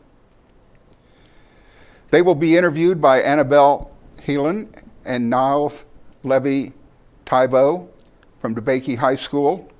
who will be introduced by Principal Agnes Perry. Principal Perry?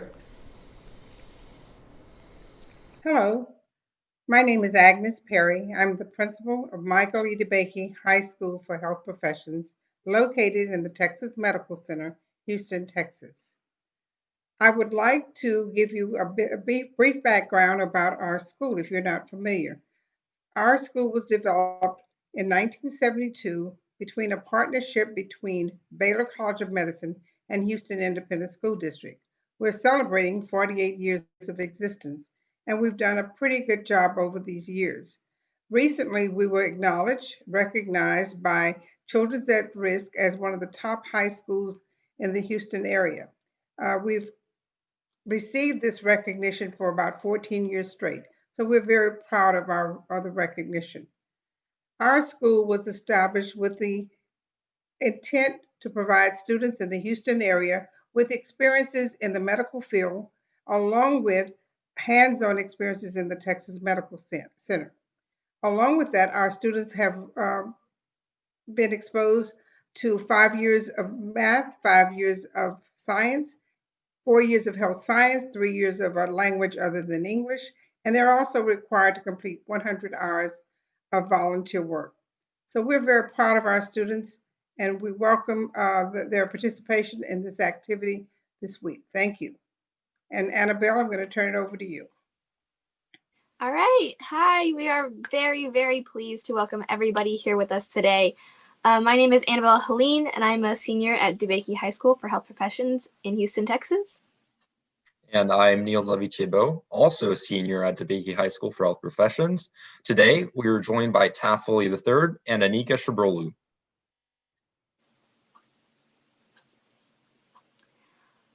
Taft is a 17-year-old at Kincaid High School, and he recently became the youngest emergency medical technician, or EMT, in the state of Texas. This year, he decided to launch a mobile COVID testing lab in a van and co-founded the Texas Mobile Medical Labs. And it is my pleasure to introduce Anika Shabrolu. Anika is a freshman at Independence High School in Frisco, Texas. This year, you won the Discovery Education Young Scientist Challenge, a nationwide science and engineering competition. Your project identified a molecule that binds the spike protein of the COVID-19 virus, thus blocking cell infection. You isolated this lead compound from a database of almost 698 million molecules using new methods for computer-aided drug discovery. This lead compound may serve as a potential antiviral therapy for COVID-19.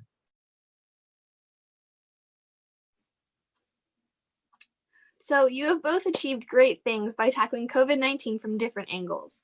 Taft has approached this from testing, while Anika has focused on the therapeutic side. So, Taft, what originally inspired you to do this, or how did you get this idea? So essentially, I saw a problem and I came up with the solution to fix it. As you mentioned earlier, I was an EMT and I attended training for that program in Corpus Christi. But when I got back to Houston, I went to a local clinic. But I was met with a line that snaked around the whole building, and I had to wait about 2 hours just to get inside and 2 weeks to get my test results back. Well, during that 2-week waiting period, I decided to go ahead and do some research. And I thought to myself, there has to be a better way. I'm sure there's a way to improve on what's going on here. And so while I was doing my research, I found Quidel's 15-minute tests, and I got the idea to put tests in a van and go to the patient instead of having the patient come to a site and wait for a really long time for a test. Interesting. And what about you, Anika? What inspired you to do this? How did you get this idea? A couple years ago, I was researching about the 1918 Spanish flu pandemic, and I became really interested with drug discovery, pandemics, and viruses. So from there, I did more extensive research, and I found out about the in silico methodology of drug discovery. And I was amazed at how we could use computational methods to identify potential antivirals against viruses or diseases. I started working with the influenza virus with the in silico methodology. However, with the COVID-19 pandemic, I decided to pivot and change routes and target the SARS-CoV-2 virus, because obviously that's made a larger impact than the influenza virus has done in less than a year. And so, Taft, how did you go from idea to implementation? Did you have any mentors in this initiative? I had a lot of help with getting this idea off the ground. The first person I went to was my father. He said he liked the idea, but he ultimately told me he was only going to help me out if I could show him that I was serious and I could help myself. He told me he was going to donate the same amount of money to my business that I myself was able to raise in about 2 to 3 months. And thankfully, he kept his word. I raised $60,000 and he matched my price for a total of $120,000. Along the way, I've had a lot of very important mentors like Dr. Joe Ibarra, who's been a massive help towards keeping my business afloat and helping me provide great care. My father is also another very important mentor. He's advised me throughout the entire process, guiding me when I've gone astray a little bit, and he's just fed me advice here and there to make sure I'm making the right choices. Both of these people and a lot of others have been willing to give me their time and their energy to help me provide the best service that I can.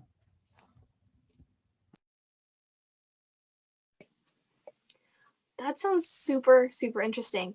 Anika, how did you go from idea to implementation? Like, how did you find the technologies to be able to do this? And did you have any mentors to help you along the way? I initially started with just a couple thoughts of my idea, so it wasn't even a real idea until I did a lot more research. So that was when I could actually build the idea, build the methodology, and build the procedure, and then go through with that procedure. Unfortunately, I received a lot of help from my mentor, my 3M mentor, who was assigned to me from the 3M and Discovery Education Young Scientist Challenge. And her name was Dr. Mafuza Ali, and she helped me gain access to many materials and many software that was needed for my project. So that really helped because a lot of software you don't get because they need academic licenses or evaluation licenses.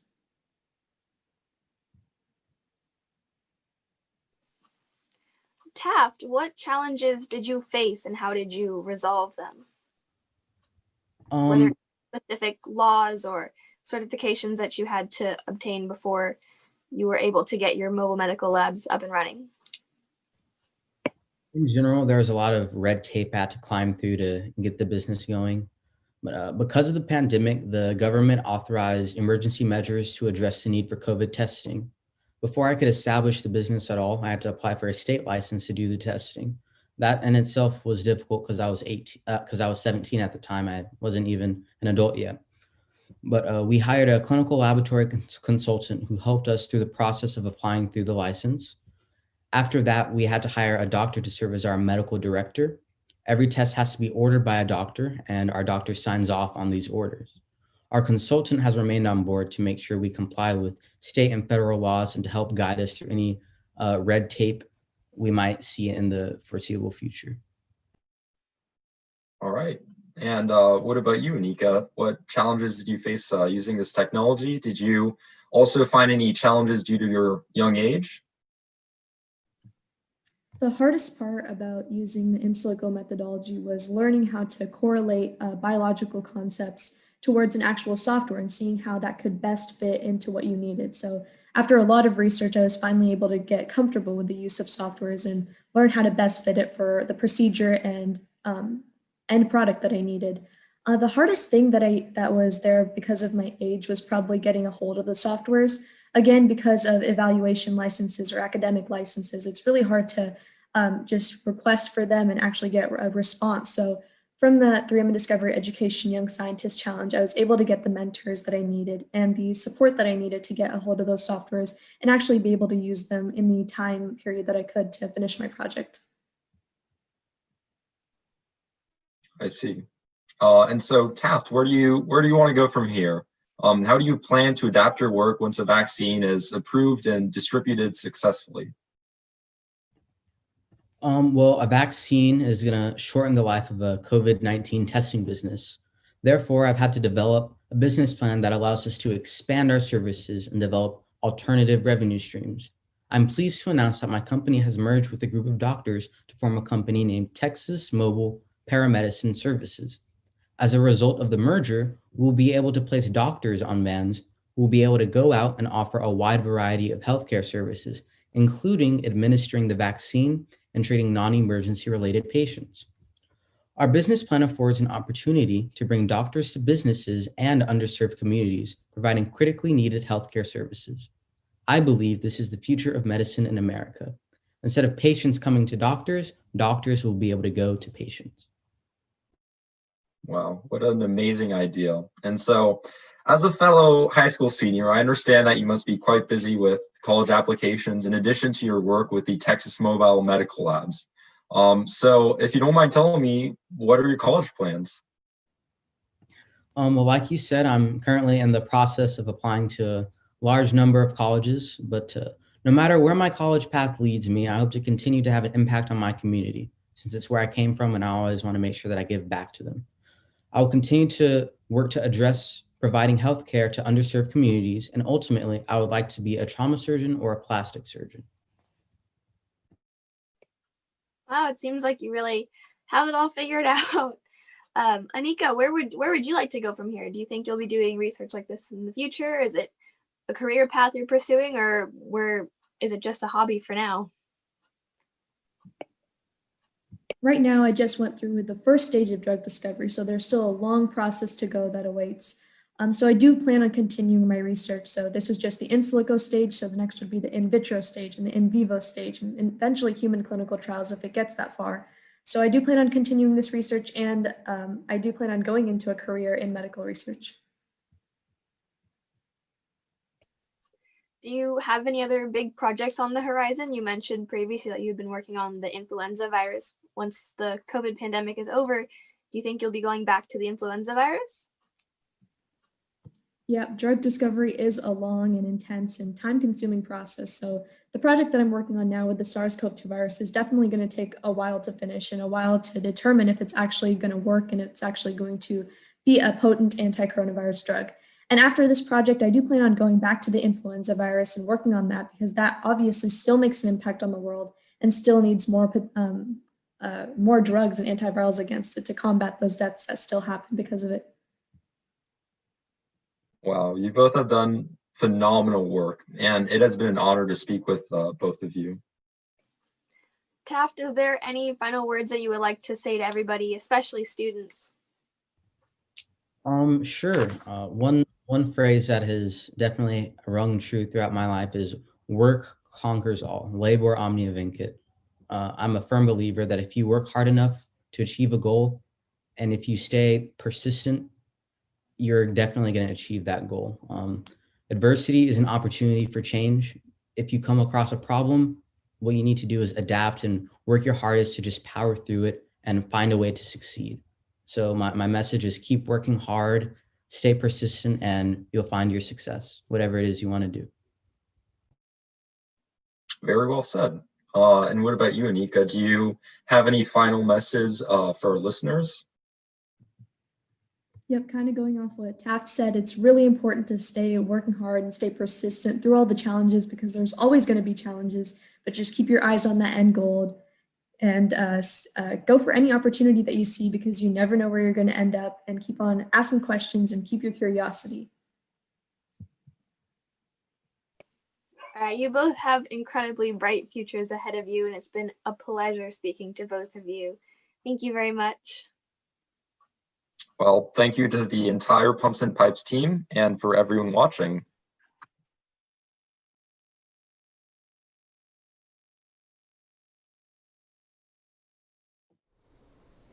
Well, we certainly wish Anika and Taft, Annabelle and Niles all the best. We've been in the studio here just marveling at these remarkable students and these interviews.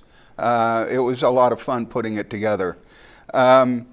So now we have a panel, and the panel consists of Zenobia Gasson, who is the STEM Instructional Coordinator for Houston Independent School District, and Rustam Modi, CEO of Vintech Nanomaterials.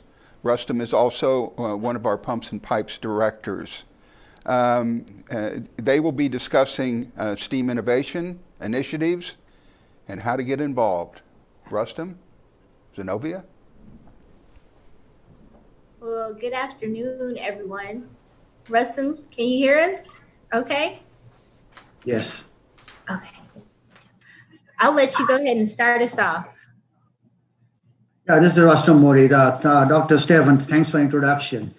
I was thoroughly impressed by both Anika and that is an inspiration to the young kids and even to grown-ups. I mean, the things that you all have achieved at such a young age is truly an inspiration to a lot of people. And I've been involved in pumps and pipes, like Dr. Bill Klein and others, since it started 14 years back. And it's been really truly amazing, engagement, because not only it's about sharing your inspiration and your ideas, but also learning from each other. To me, as somebody who's been in industry for over 40 years, it's truly a learning experience. And like I always tell young kids that I interact with, learning never stops.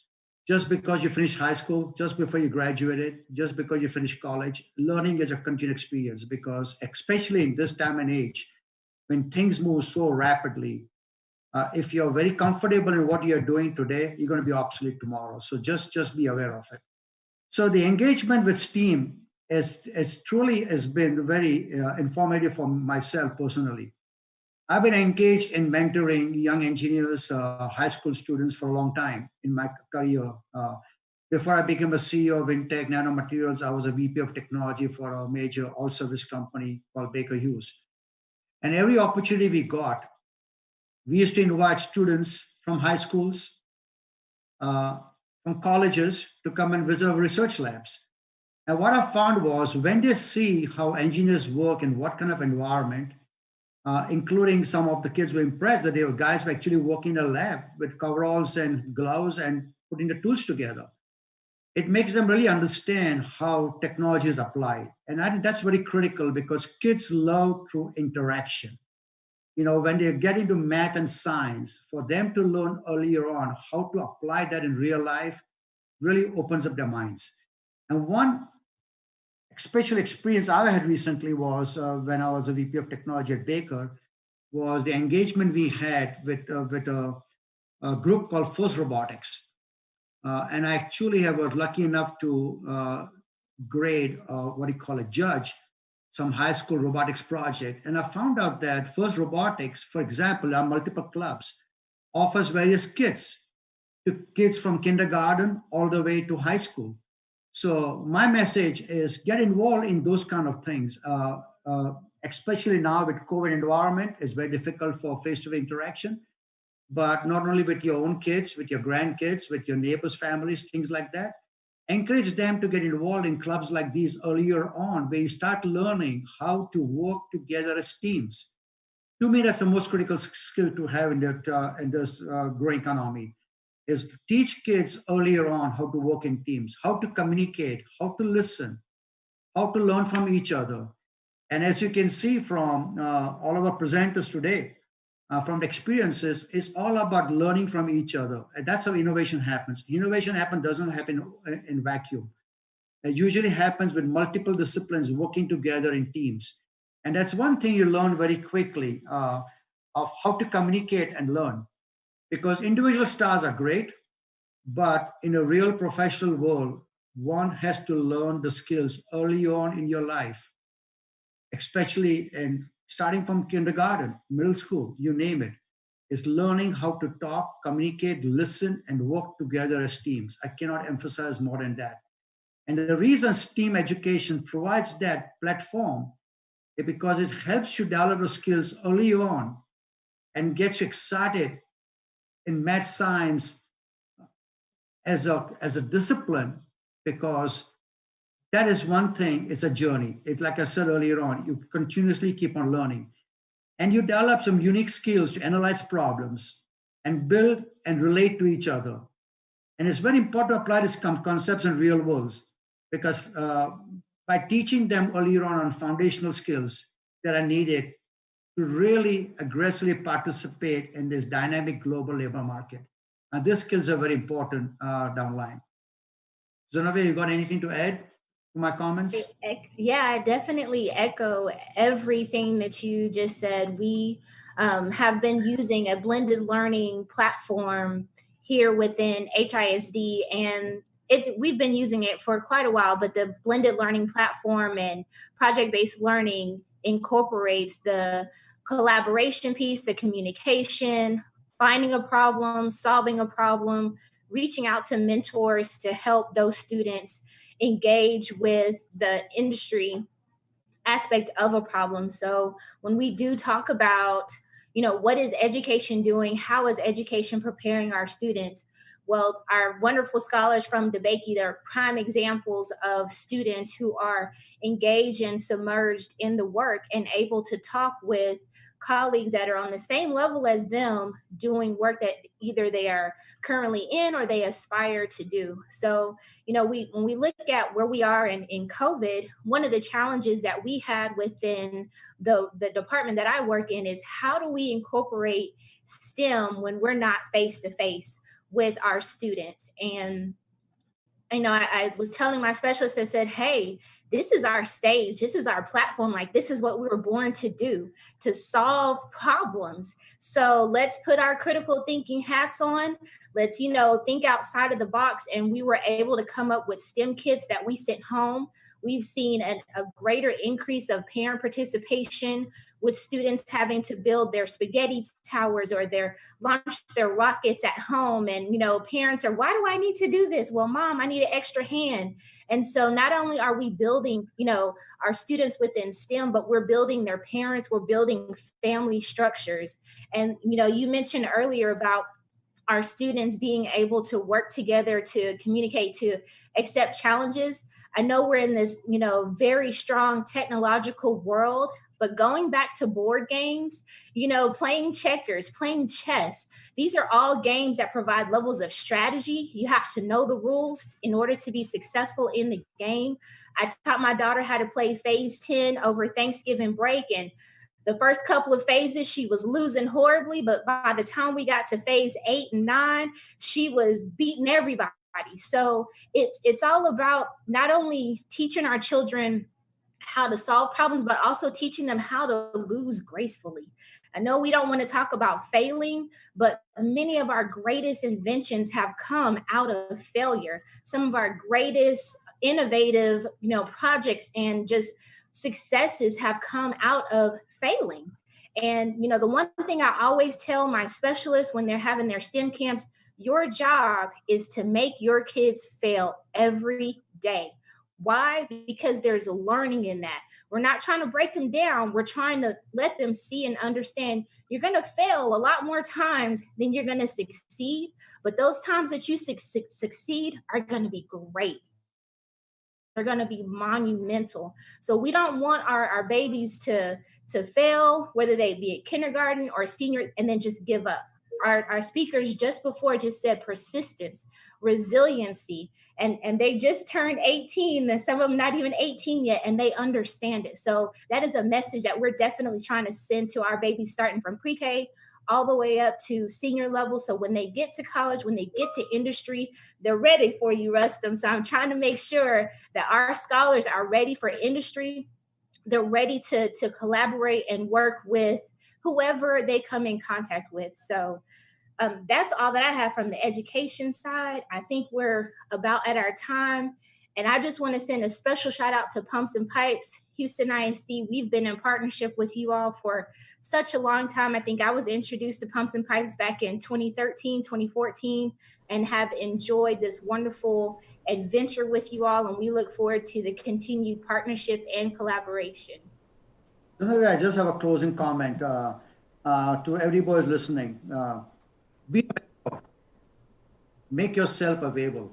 Because the kids need people with experience to guide them and educate them.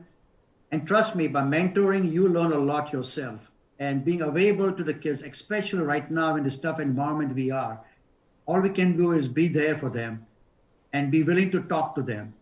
And I just want to commend, again, the student panel that was there before us.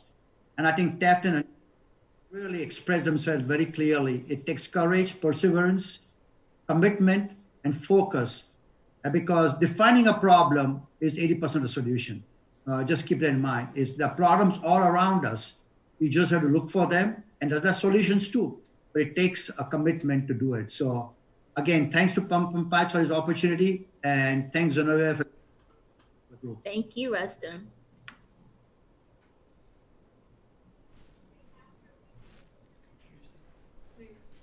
So thank you, Zenobia. Thank you, Rustam, for those words. And in particular, thank you for all that you do for Pumps and Pipes. Working together is absolutely a pleasure. Putting these programs together, the Lunch and Learns, the Tech Talks, and we'll have more of those continuing through the school year. And in fact, for those of you that want to have continue to be given information on these Lunch and Learns and other programs that are coming up, you can subscribe to our newsletter, the Pumps and Pipes newsletter, by going to the Pumps and Pipes webpage, pumpsandpipes.com. Go to the Contact Us, and you can sign up for the newsletter. Please do. And so next, I think we have some student interviews that we want to play.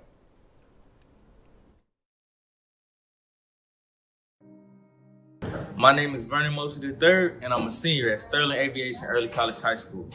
My virtual learning experience had its challenges in the beginning due to our key platforms, Microsoft Teams and the Hub having malfunctions. Although I prefer face-to-face, this experience has allowed me to become more comfortable with technology while gaining a new outlook on learning. Throughout this process, my teachers have been very helpful and understanding of our issues, and I feel as if we continue on this path, we will have a positive and successful year. Go Raiders! Hello everyone, my name is Niels Levy-Thibault and I am a senior at DeBakey High School for Health Professions.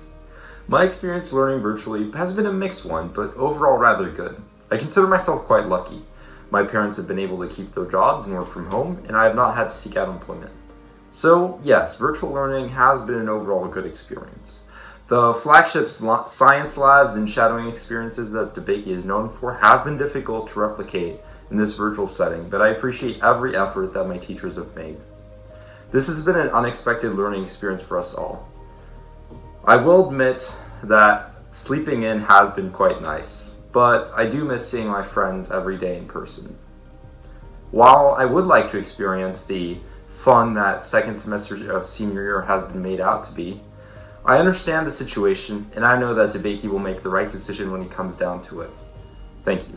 All right, Lauren Ann, how is digital learning going? I want to say it's going pretty good, but there's some bumps in the road. Can you explain those bumps to us? Sometimes the audio doesn't work, the video is glitchy, and sometimes our assignments are done, but we always pull through to get our learning done. Tell me how virtual learning has been for you. It's been great. That's it? All right, Alicia, what about you? Virtual learning was harder for me because I didn't. Whenever I first in 6th grade, whenever I first had to do it, I didn't know how to do it because I don't have a computer in my house, and I've never had to do something like that. So you started off easy for you? No. Is it easy now? Yeah. What's different? Because like, the teacher used to say, turn your homework into the hub, and I didn't know what to do. So I didn't know, so I asked my aunt, and she told me, but I still didn't get it a little bit. But then when I came to school, I got the hang of it. Okay, awesome, thank you. Hello, I'm Renaji Thomas. I'm the 12th grade dean of students here at Sterling Aviation Early College High School. My preference is and will always be face-to-face instruction. Nothing compares to seeing students enter the building, transition throughout the halls, or even being actively engaged in class. Virtual learning, where do I begin? It has definitely had its many ups and downs. I can honestly say that we are now on the right track and moving in the right direction. In the beginning, even our primary platforms, Microsoft Teams and the Hub, had to adjust. Our teachers are now even more comfortable and our students are even more engaged. I can now anticipate a successful 2020-2021 school year. Go Raiders!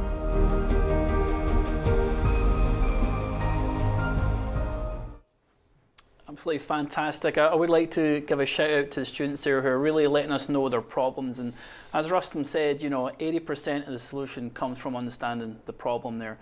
Now, just to finish off on one of our talks tonight, you may remember back in March when the COVID was really hitting us hard, one of the biggest shortages at the time was ventilators. okay? And I'm really pleased to know that there was a clinical instructor here, Dr. Swami, who is a renowned innovator and entrepreneur, and he stood up to that call, okay? He went out, he formed a team, a bunch of students from Texas A&M, part of the NMed program, and they formed Third Coast Ventilator Program. Now, why Third Coast? Well, keep in mind, the Texas Medical Center is the Third Coast for medical technologies. It's no longer Boston or San Fran, East or West Coast. This is the Third Coast, and we're going to come after you, okay? So here's Dr. Swami to tell us more about Third Coast Ventilator projects. Dr. Swami, over to you. Thank you so much, Stuart. So, hi, I'm Swami. Can you guys hear me? Yes. Okay, great. I'm Swami. I'm a cardiothoracic surgeon at Houston Methodist and a medical device innovator. And I'd like to share with you all a little story. So, as Stuart said, back in early March, I, like many of you, watched in horror as we were running out of ventilators for COVID patients in New York and in other areas of the country. And this inspired me to start building a do-it-yourself open source ventilator that would use as many readily available parts within the hospital and off-the-shelf parts as possible. And that would be something that would be simple enough that anyone could build with minimal skill. So I started documenting my progress, or perhaps I should say lack thereof, on Facebook. And other friends and colleagues joined in. And within a few weeks, we had an early prototype built in our garage. After we hit a few design issues, we recruited students from the newly minted Texas A&M NMed program who modified, improved, and perfected it over the summer, readying it for potential patient use. So that is the story of the Third Coast Ventilator Project. And I'm going to play a little video here for our students who put this all together, who couldn't be here due to an exam. So let me share my screen.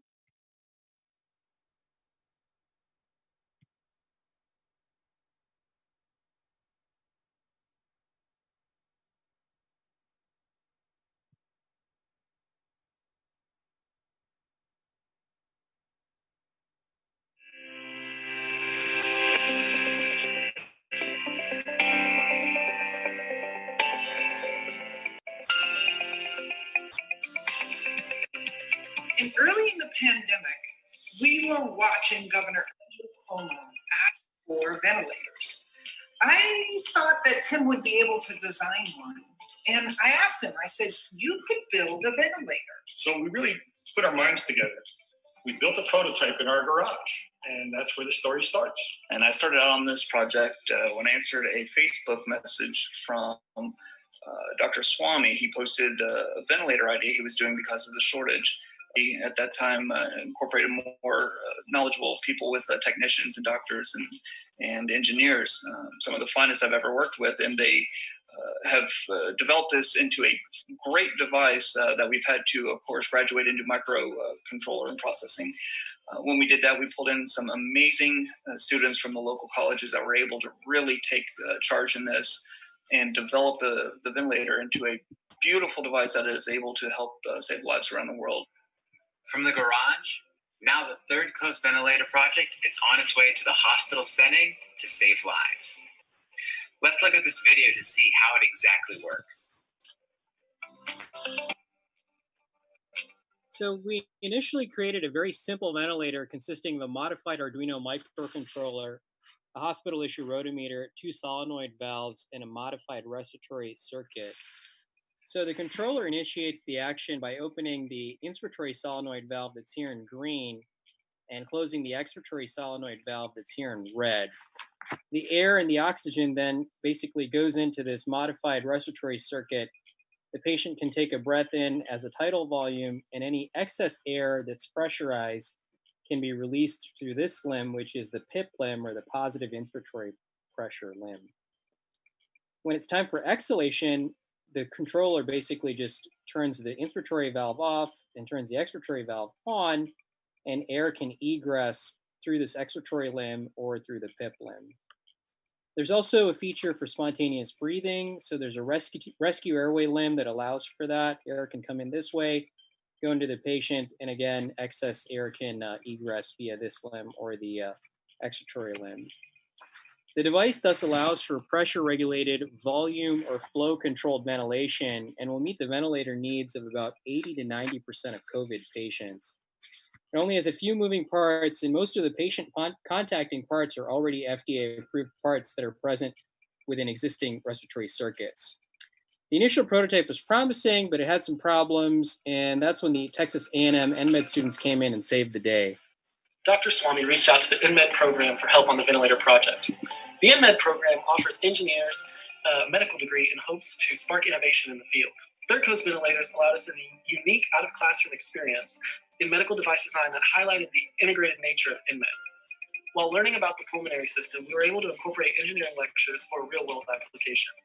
When we joined the team, they needed help with the computer science and electrical engineering aspects of the project. They were having trouble getting the exact timing for opening and closing of the solenoid valves. So this is important to ensure that we can get the predicted tidal volumes and that there isn't pressure buildup in the system. So one addition that the NMed engineers made to the overall project was we put in a pressure regulator valve that is able to hold the whole pressure of the system below half a PSI, which is really important because we don't want to overpressure the system. And this happens as soon as air comes off the wall before it passes through the first inspiratory valve. In addition to optimizing the inspiratory-expiratory valve timing, we're able to adjust the inspiratory-expiratory ratios ranging from 2 to 1 to 1 to 4. With digital input, we can tell the ventilator exactly how much volume to deliver to the patient. We can do so with very high accuracy, and we can deliver tidal volumes ranging from 200 to 1,000 milliliters. With our addition of a simple water bucket, we can control peak inspiratory pressure. This allows us to not overpressurize the lung. We can fill the water bucket up to 30 centimeters of water. Downstream from the lung, we can control positive and expiratory pressure. We can control these pressures between 1.5 and 20 centimeters of water, and this allows us to keep a baseline pressure within the lung so the lung does not collapse on expiration. Our design allows us to digitally control respiratory rate, which has been tested from 12 to 30 breaths per minute. A recent improvement to our design is a 3D printed compact box. This box has an LED screen mounted to the top and wires connected to the Arduino from the LED screen. We also have holes in the box that allows us to run tubing through, and the solenoid valves are housed within the box. The ventilator industry could not keep up with the increased demand for ventilators, in part because most companies use the same manufacturer for parts. Given this, we wanted to build a ventilator out of parts that were not part of the normal supply chain and that would be readily accessible in most hospitals. Cost was another constraint. The average ICU ventilator can cost up to $30,000. In order to make a ventilator that was accessible, we knew we had to make something much cheaper. The total cost of the components is currently under $1,500, and our aim for the device is to help COVID-19 patients in mild to moderate respiratory distress and free up ICU ventilators for use in patients with more severe ventilatory requirements like acute respiratory distress syndrome or ARDS. From really the moment that Third Coast was pitched to us at NMed, I could see that this project was one with significant potential.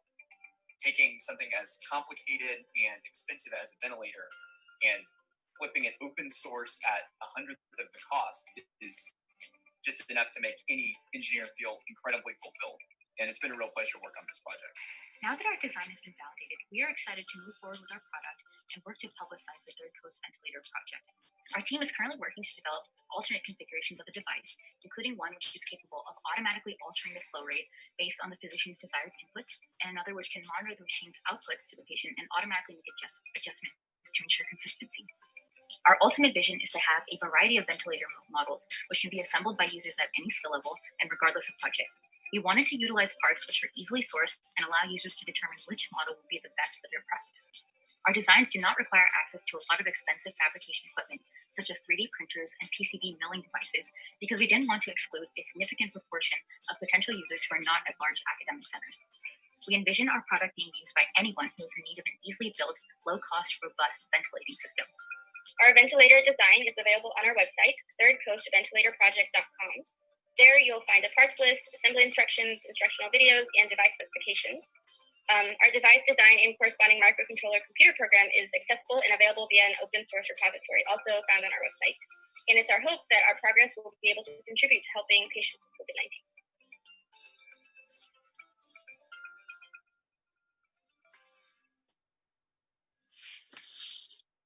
So as you've seen in the video, we've been able to make a highly capable ventilator device at a fraction of the cost of existing ICU ventilators.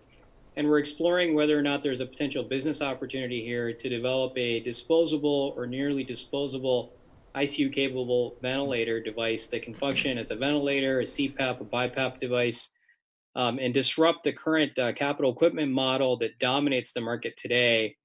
And we're looking into potentially developing a startup medical device company around that concept. So please come check out our website, check out our breakout room during the afternoon session. We're looking for collaborators on all of this, and thank you so much for your time. That was absolutely incredible. It's a really humbling experience to see a project like this go from concept to reality. And again, you know, Swami, I just want to thank you for essentially mobilizing an NMed army to create this on, and you've done it exceptionally well, so thank you very much. As we now are closing out, I actually believe ahead of schedule. I'm not sure if this has ever happened, right? No, it's all time first. I'm going to hand it over to Dr. Lumsden to just give praise, give thanks, and to send us on our way. Yeah, thanks, Stuart. And, you know, my thanks primarily to you and Steve for putting this together. But there are so many people who help put this together, and our video production team behind the scenes here is another army of people who've managed to pull this off. I can tell you, we entered today with a certain angst about how well this was going to be. You've certainly put that angst to bed, and you've done a tremendous team. But there's so many people who participate in Pumps and Pipes. Our shout out really for Bill Klein. This is the first year he's not been here. We know he's been sick. We look forward to getting him back on the stage next year. So haste ye back, as they say in Scotland. Other things that I always go back to, we call this a uniquely Houston opportunity, this interface that occurs between medicine, aerospace, and the energy business. And we really think it's about getting in front of engineers. Engineers solve our problems. We can sometimes identify them, but it's the engineers who solve our problems. And that's really what NMed is all about. It's bringing engineers into medicine. And so please look at their breakout scheme this afternoon. Last thing is, the word we often haven't said it today yet, Steve, is the other guys or gals toolkit.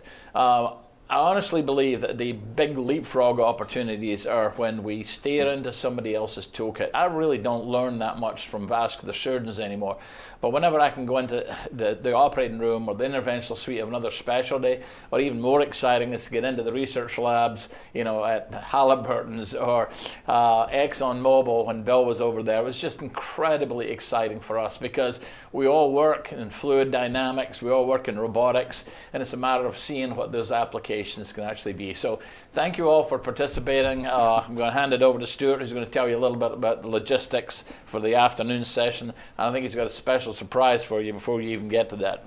Yep, always have a special surprise here. So you know, you saw all the information at the beginning. We now go into our sessions from 1 to 3 p.m. We have 16 sessions going on at various times, so check the agenda. And all you have to do is you go in, you speak to the people involved, and learn more. And that is essentially it. We also have a virtual reality session as well. So if you do have an Oculus Quest headset or similar, download the AltSpace VR app, find the Pumps and Pipes session, and log in. So on that note, I'd like to close it off, and we have a very special gift. We have the Healthy Highlander, who is otherwise known as Mark Morrison, CEO and founder of Invigorate Coaching. He has put together a workout session for us. You got to keep healthy at this time, okay? We've all been sitting down for almost 4 hours, so get up off your seat if you're feeling fit and work out with a Healthy Highlander. Thank you very much. I help overwhelmed professionals over 30 who are frustrated with their weight, shed the weight, rock their business and feel better about themselves. My name is Mark Morrison of Invigorate Coaching. I'm much more than just a personal trainer. I'm an exercise physiologist and a certified health and life coach. I'm a results-driven, high-performance coach, and that is why they call me the Healthy Highlander. Welcome to Pumps and Pipes 2020. This is the Healthy Highlander here, and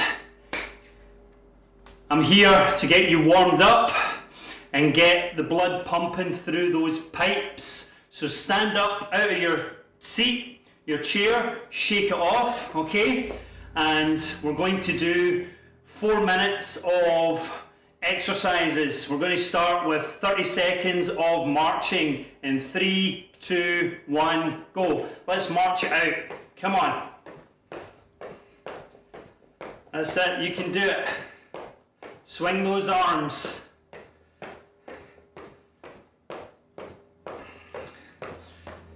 We've been sitting too long, we need to shake it off and get the blood pumping.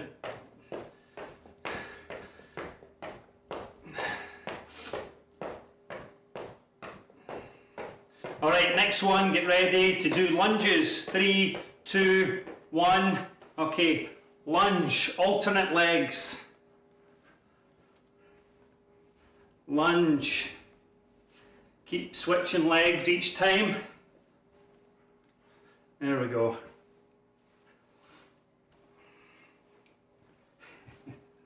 You guys are doing great. Stay with me. All right, in 3, 2, 1, we're going to do squats now. Okay, get into the squat position. Bend those knees. Stick your butt out. Keep your chest up. Back straight. Bend those knees. Squat down. That's it. 30 seconds of squats. Okay, let's see how low you can go. All right, get ready for leg curls next. 2, 1, okay, leg curls. Whew. Bend those knees. Bring your arms into play. Let's get the blood pumping through those pipes. Let's get your heart pumping.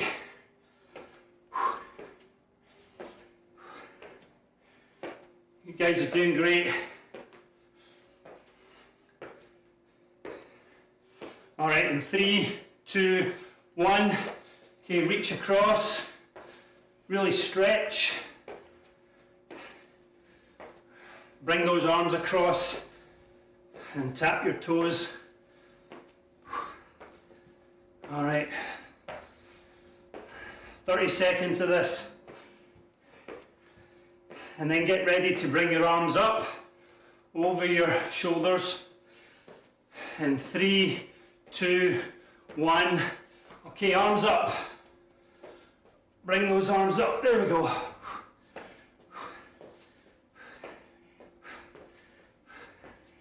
We're almost there, guys. How you feeling?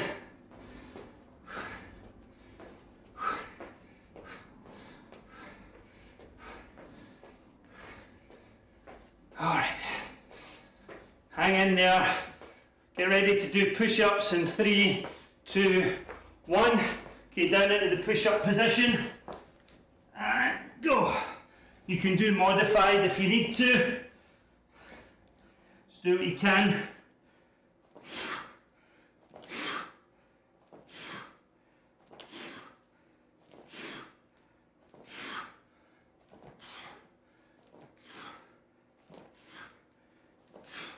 Okay, get ready for the plank. 3, 2, 1. Plank position. Okay. Nice straight body. Tight core. I don't want to see any sagging or any raised butts. Keep your body nice and flat. We're almost there, guys. Hold it. Hold it. 3, 2, 1, and relax. Great job, guys. I'm proud of you. So the reason I'm wearing the kilt is, number one, I'm Scottish, and originally we had planned to climb a Munro, so I was going to do 800 and something flights of stairs to climb a Munro, but we're doing this instead, and I hope it got the blood pumping through those pipes and woke you up, gave you some energy. I actually bought this kilt in my early 20s. I'm now 42 and I can still fit into it. So I encourage you all to stay fit, stay healthy, and keep moving, keep active. Again, Healthy Highlander of Invigorate Coaching. Enjoy the rest of the event. Bye.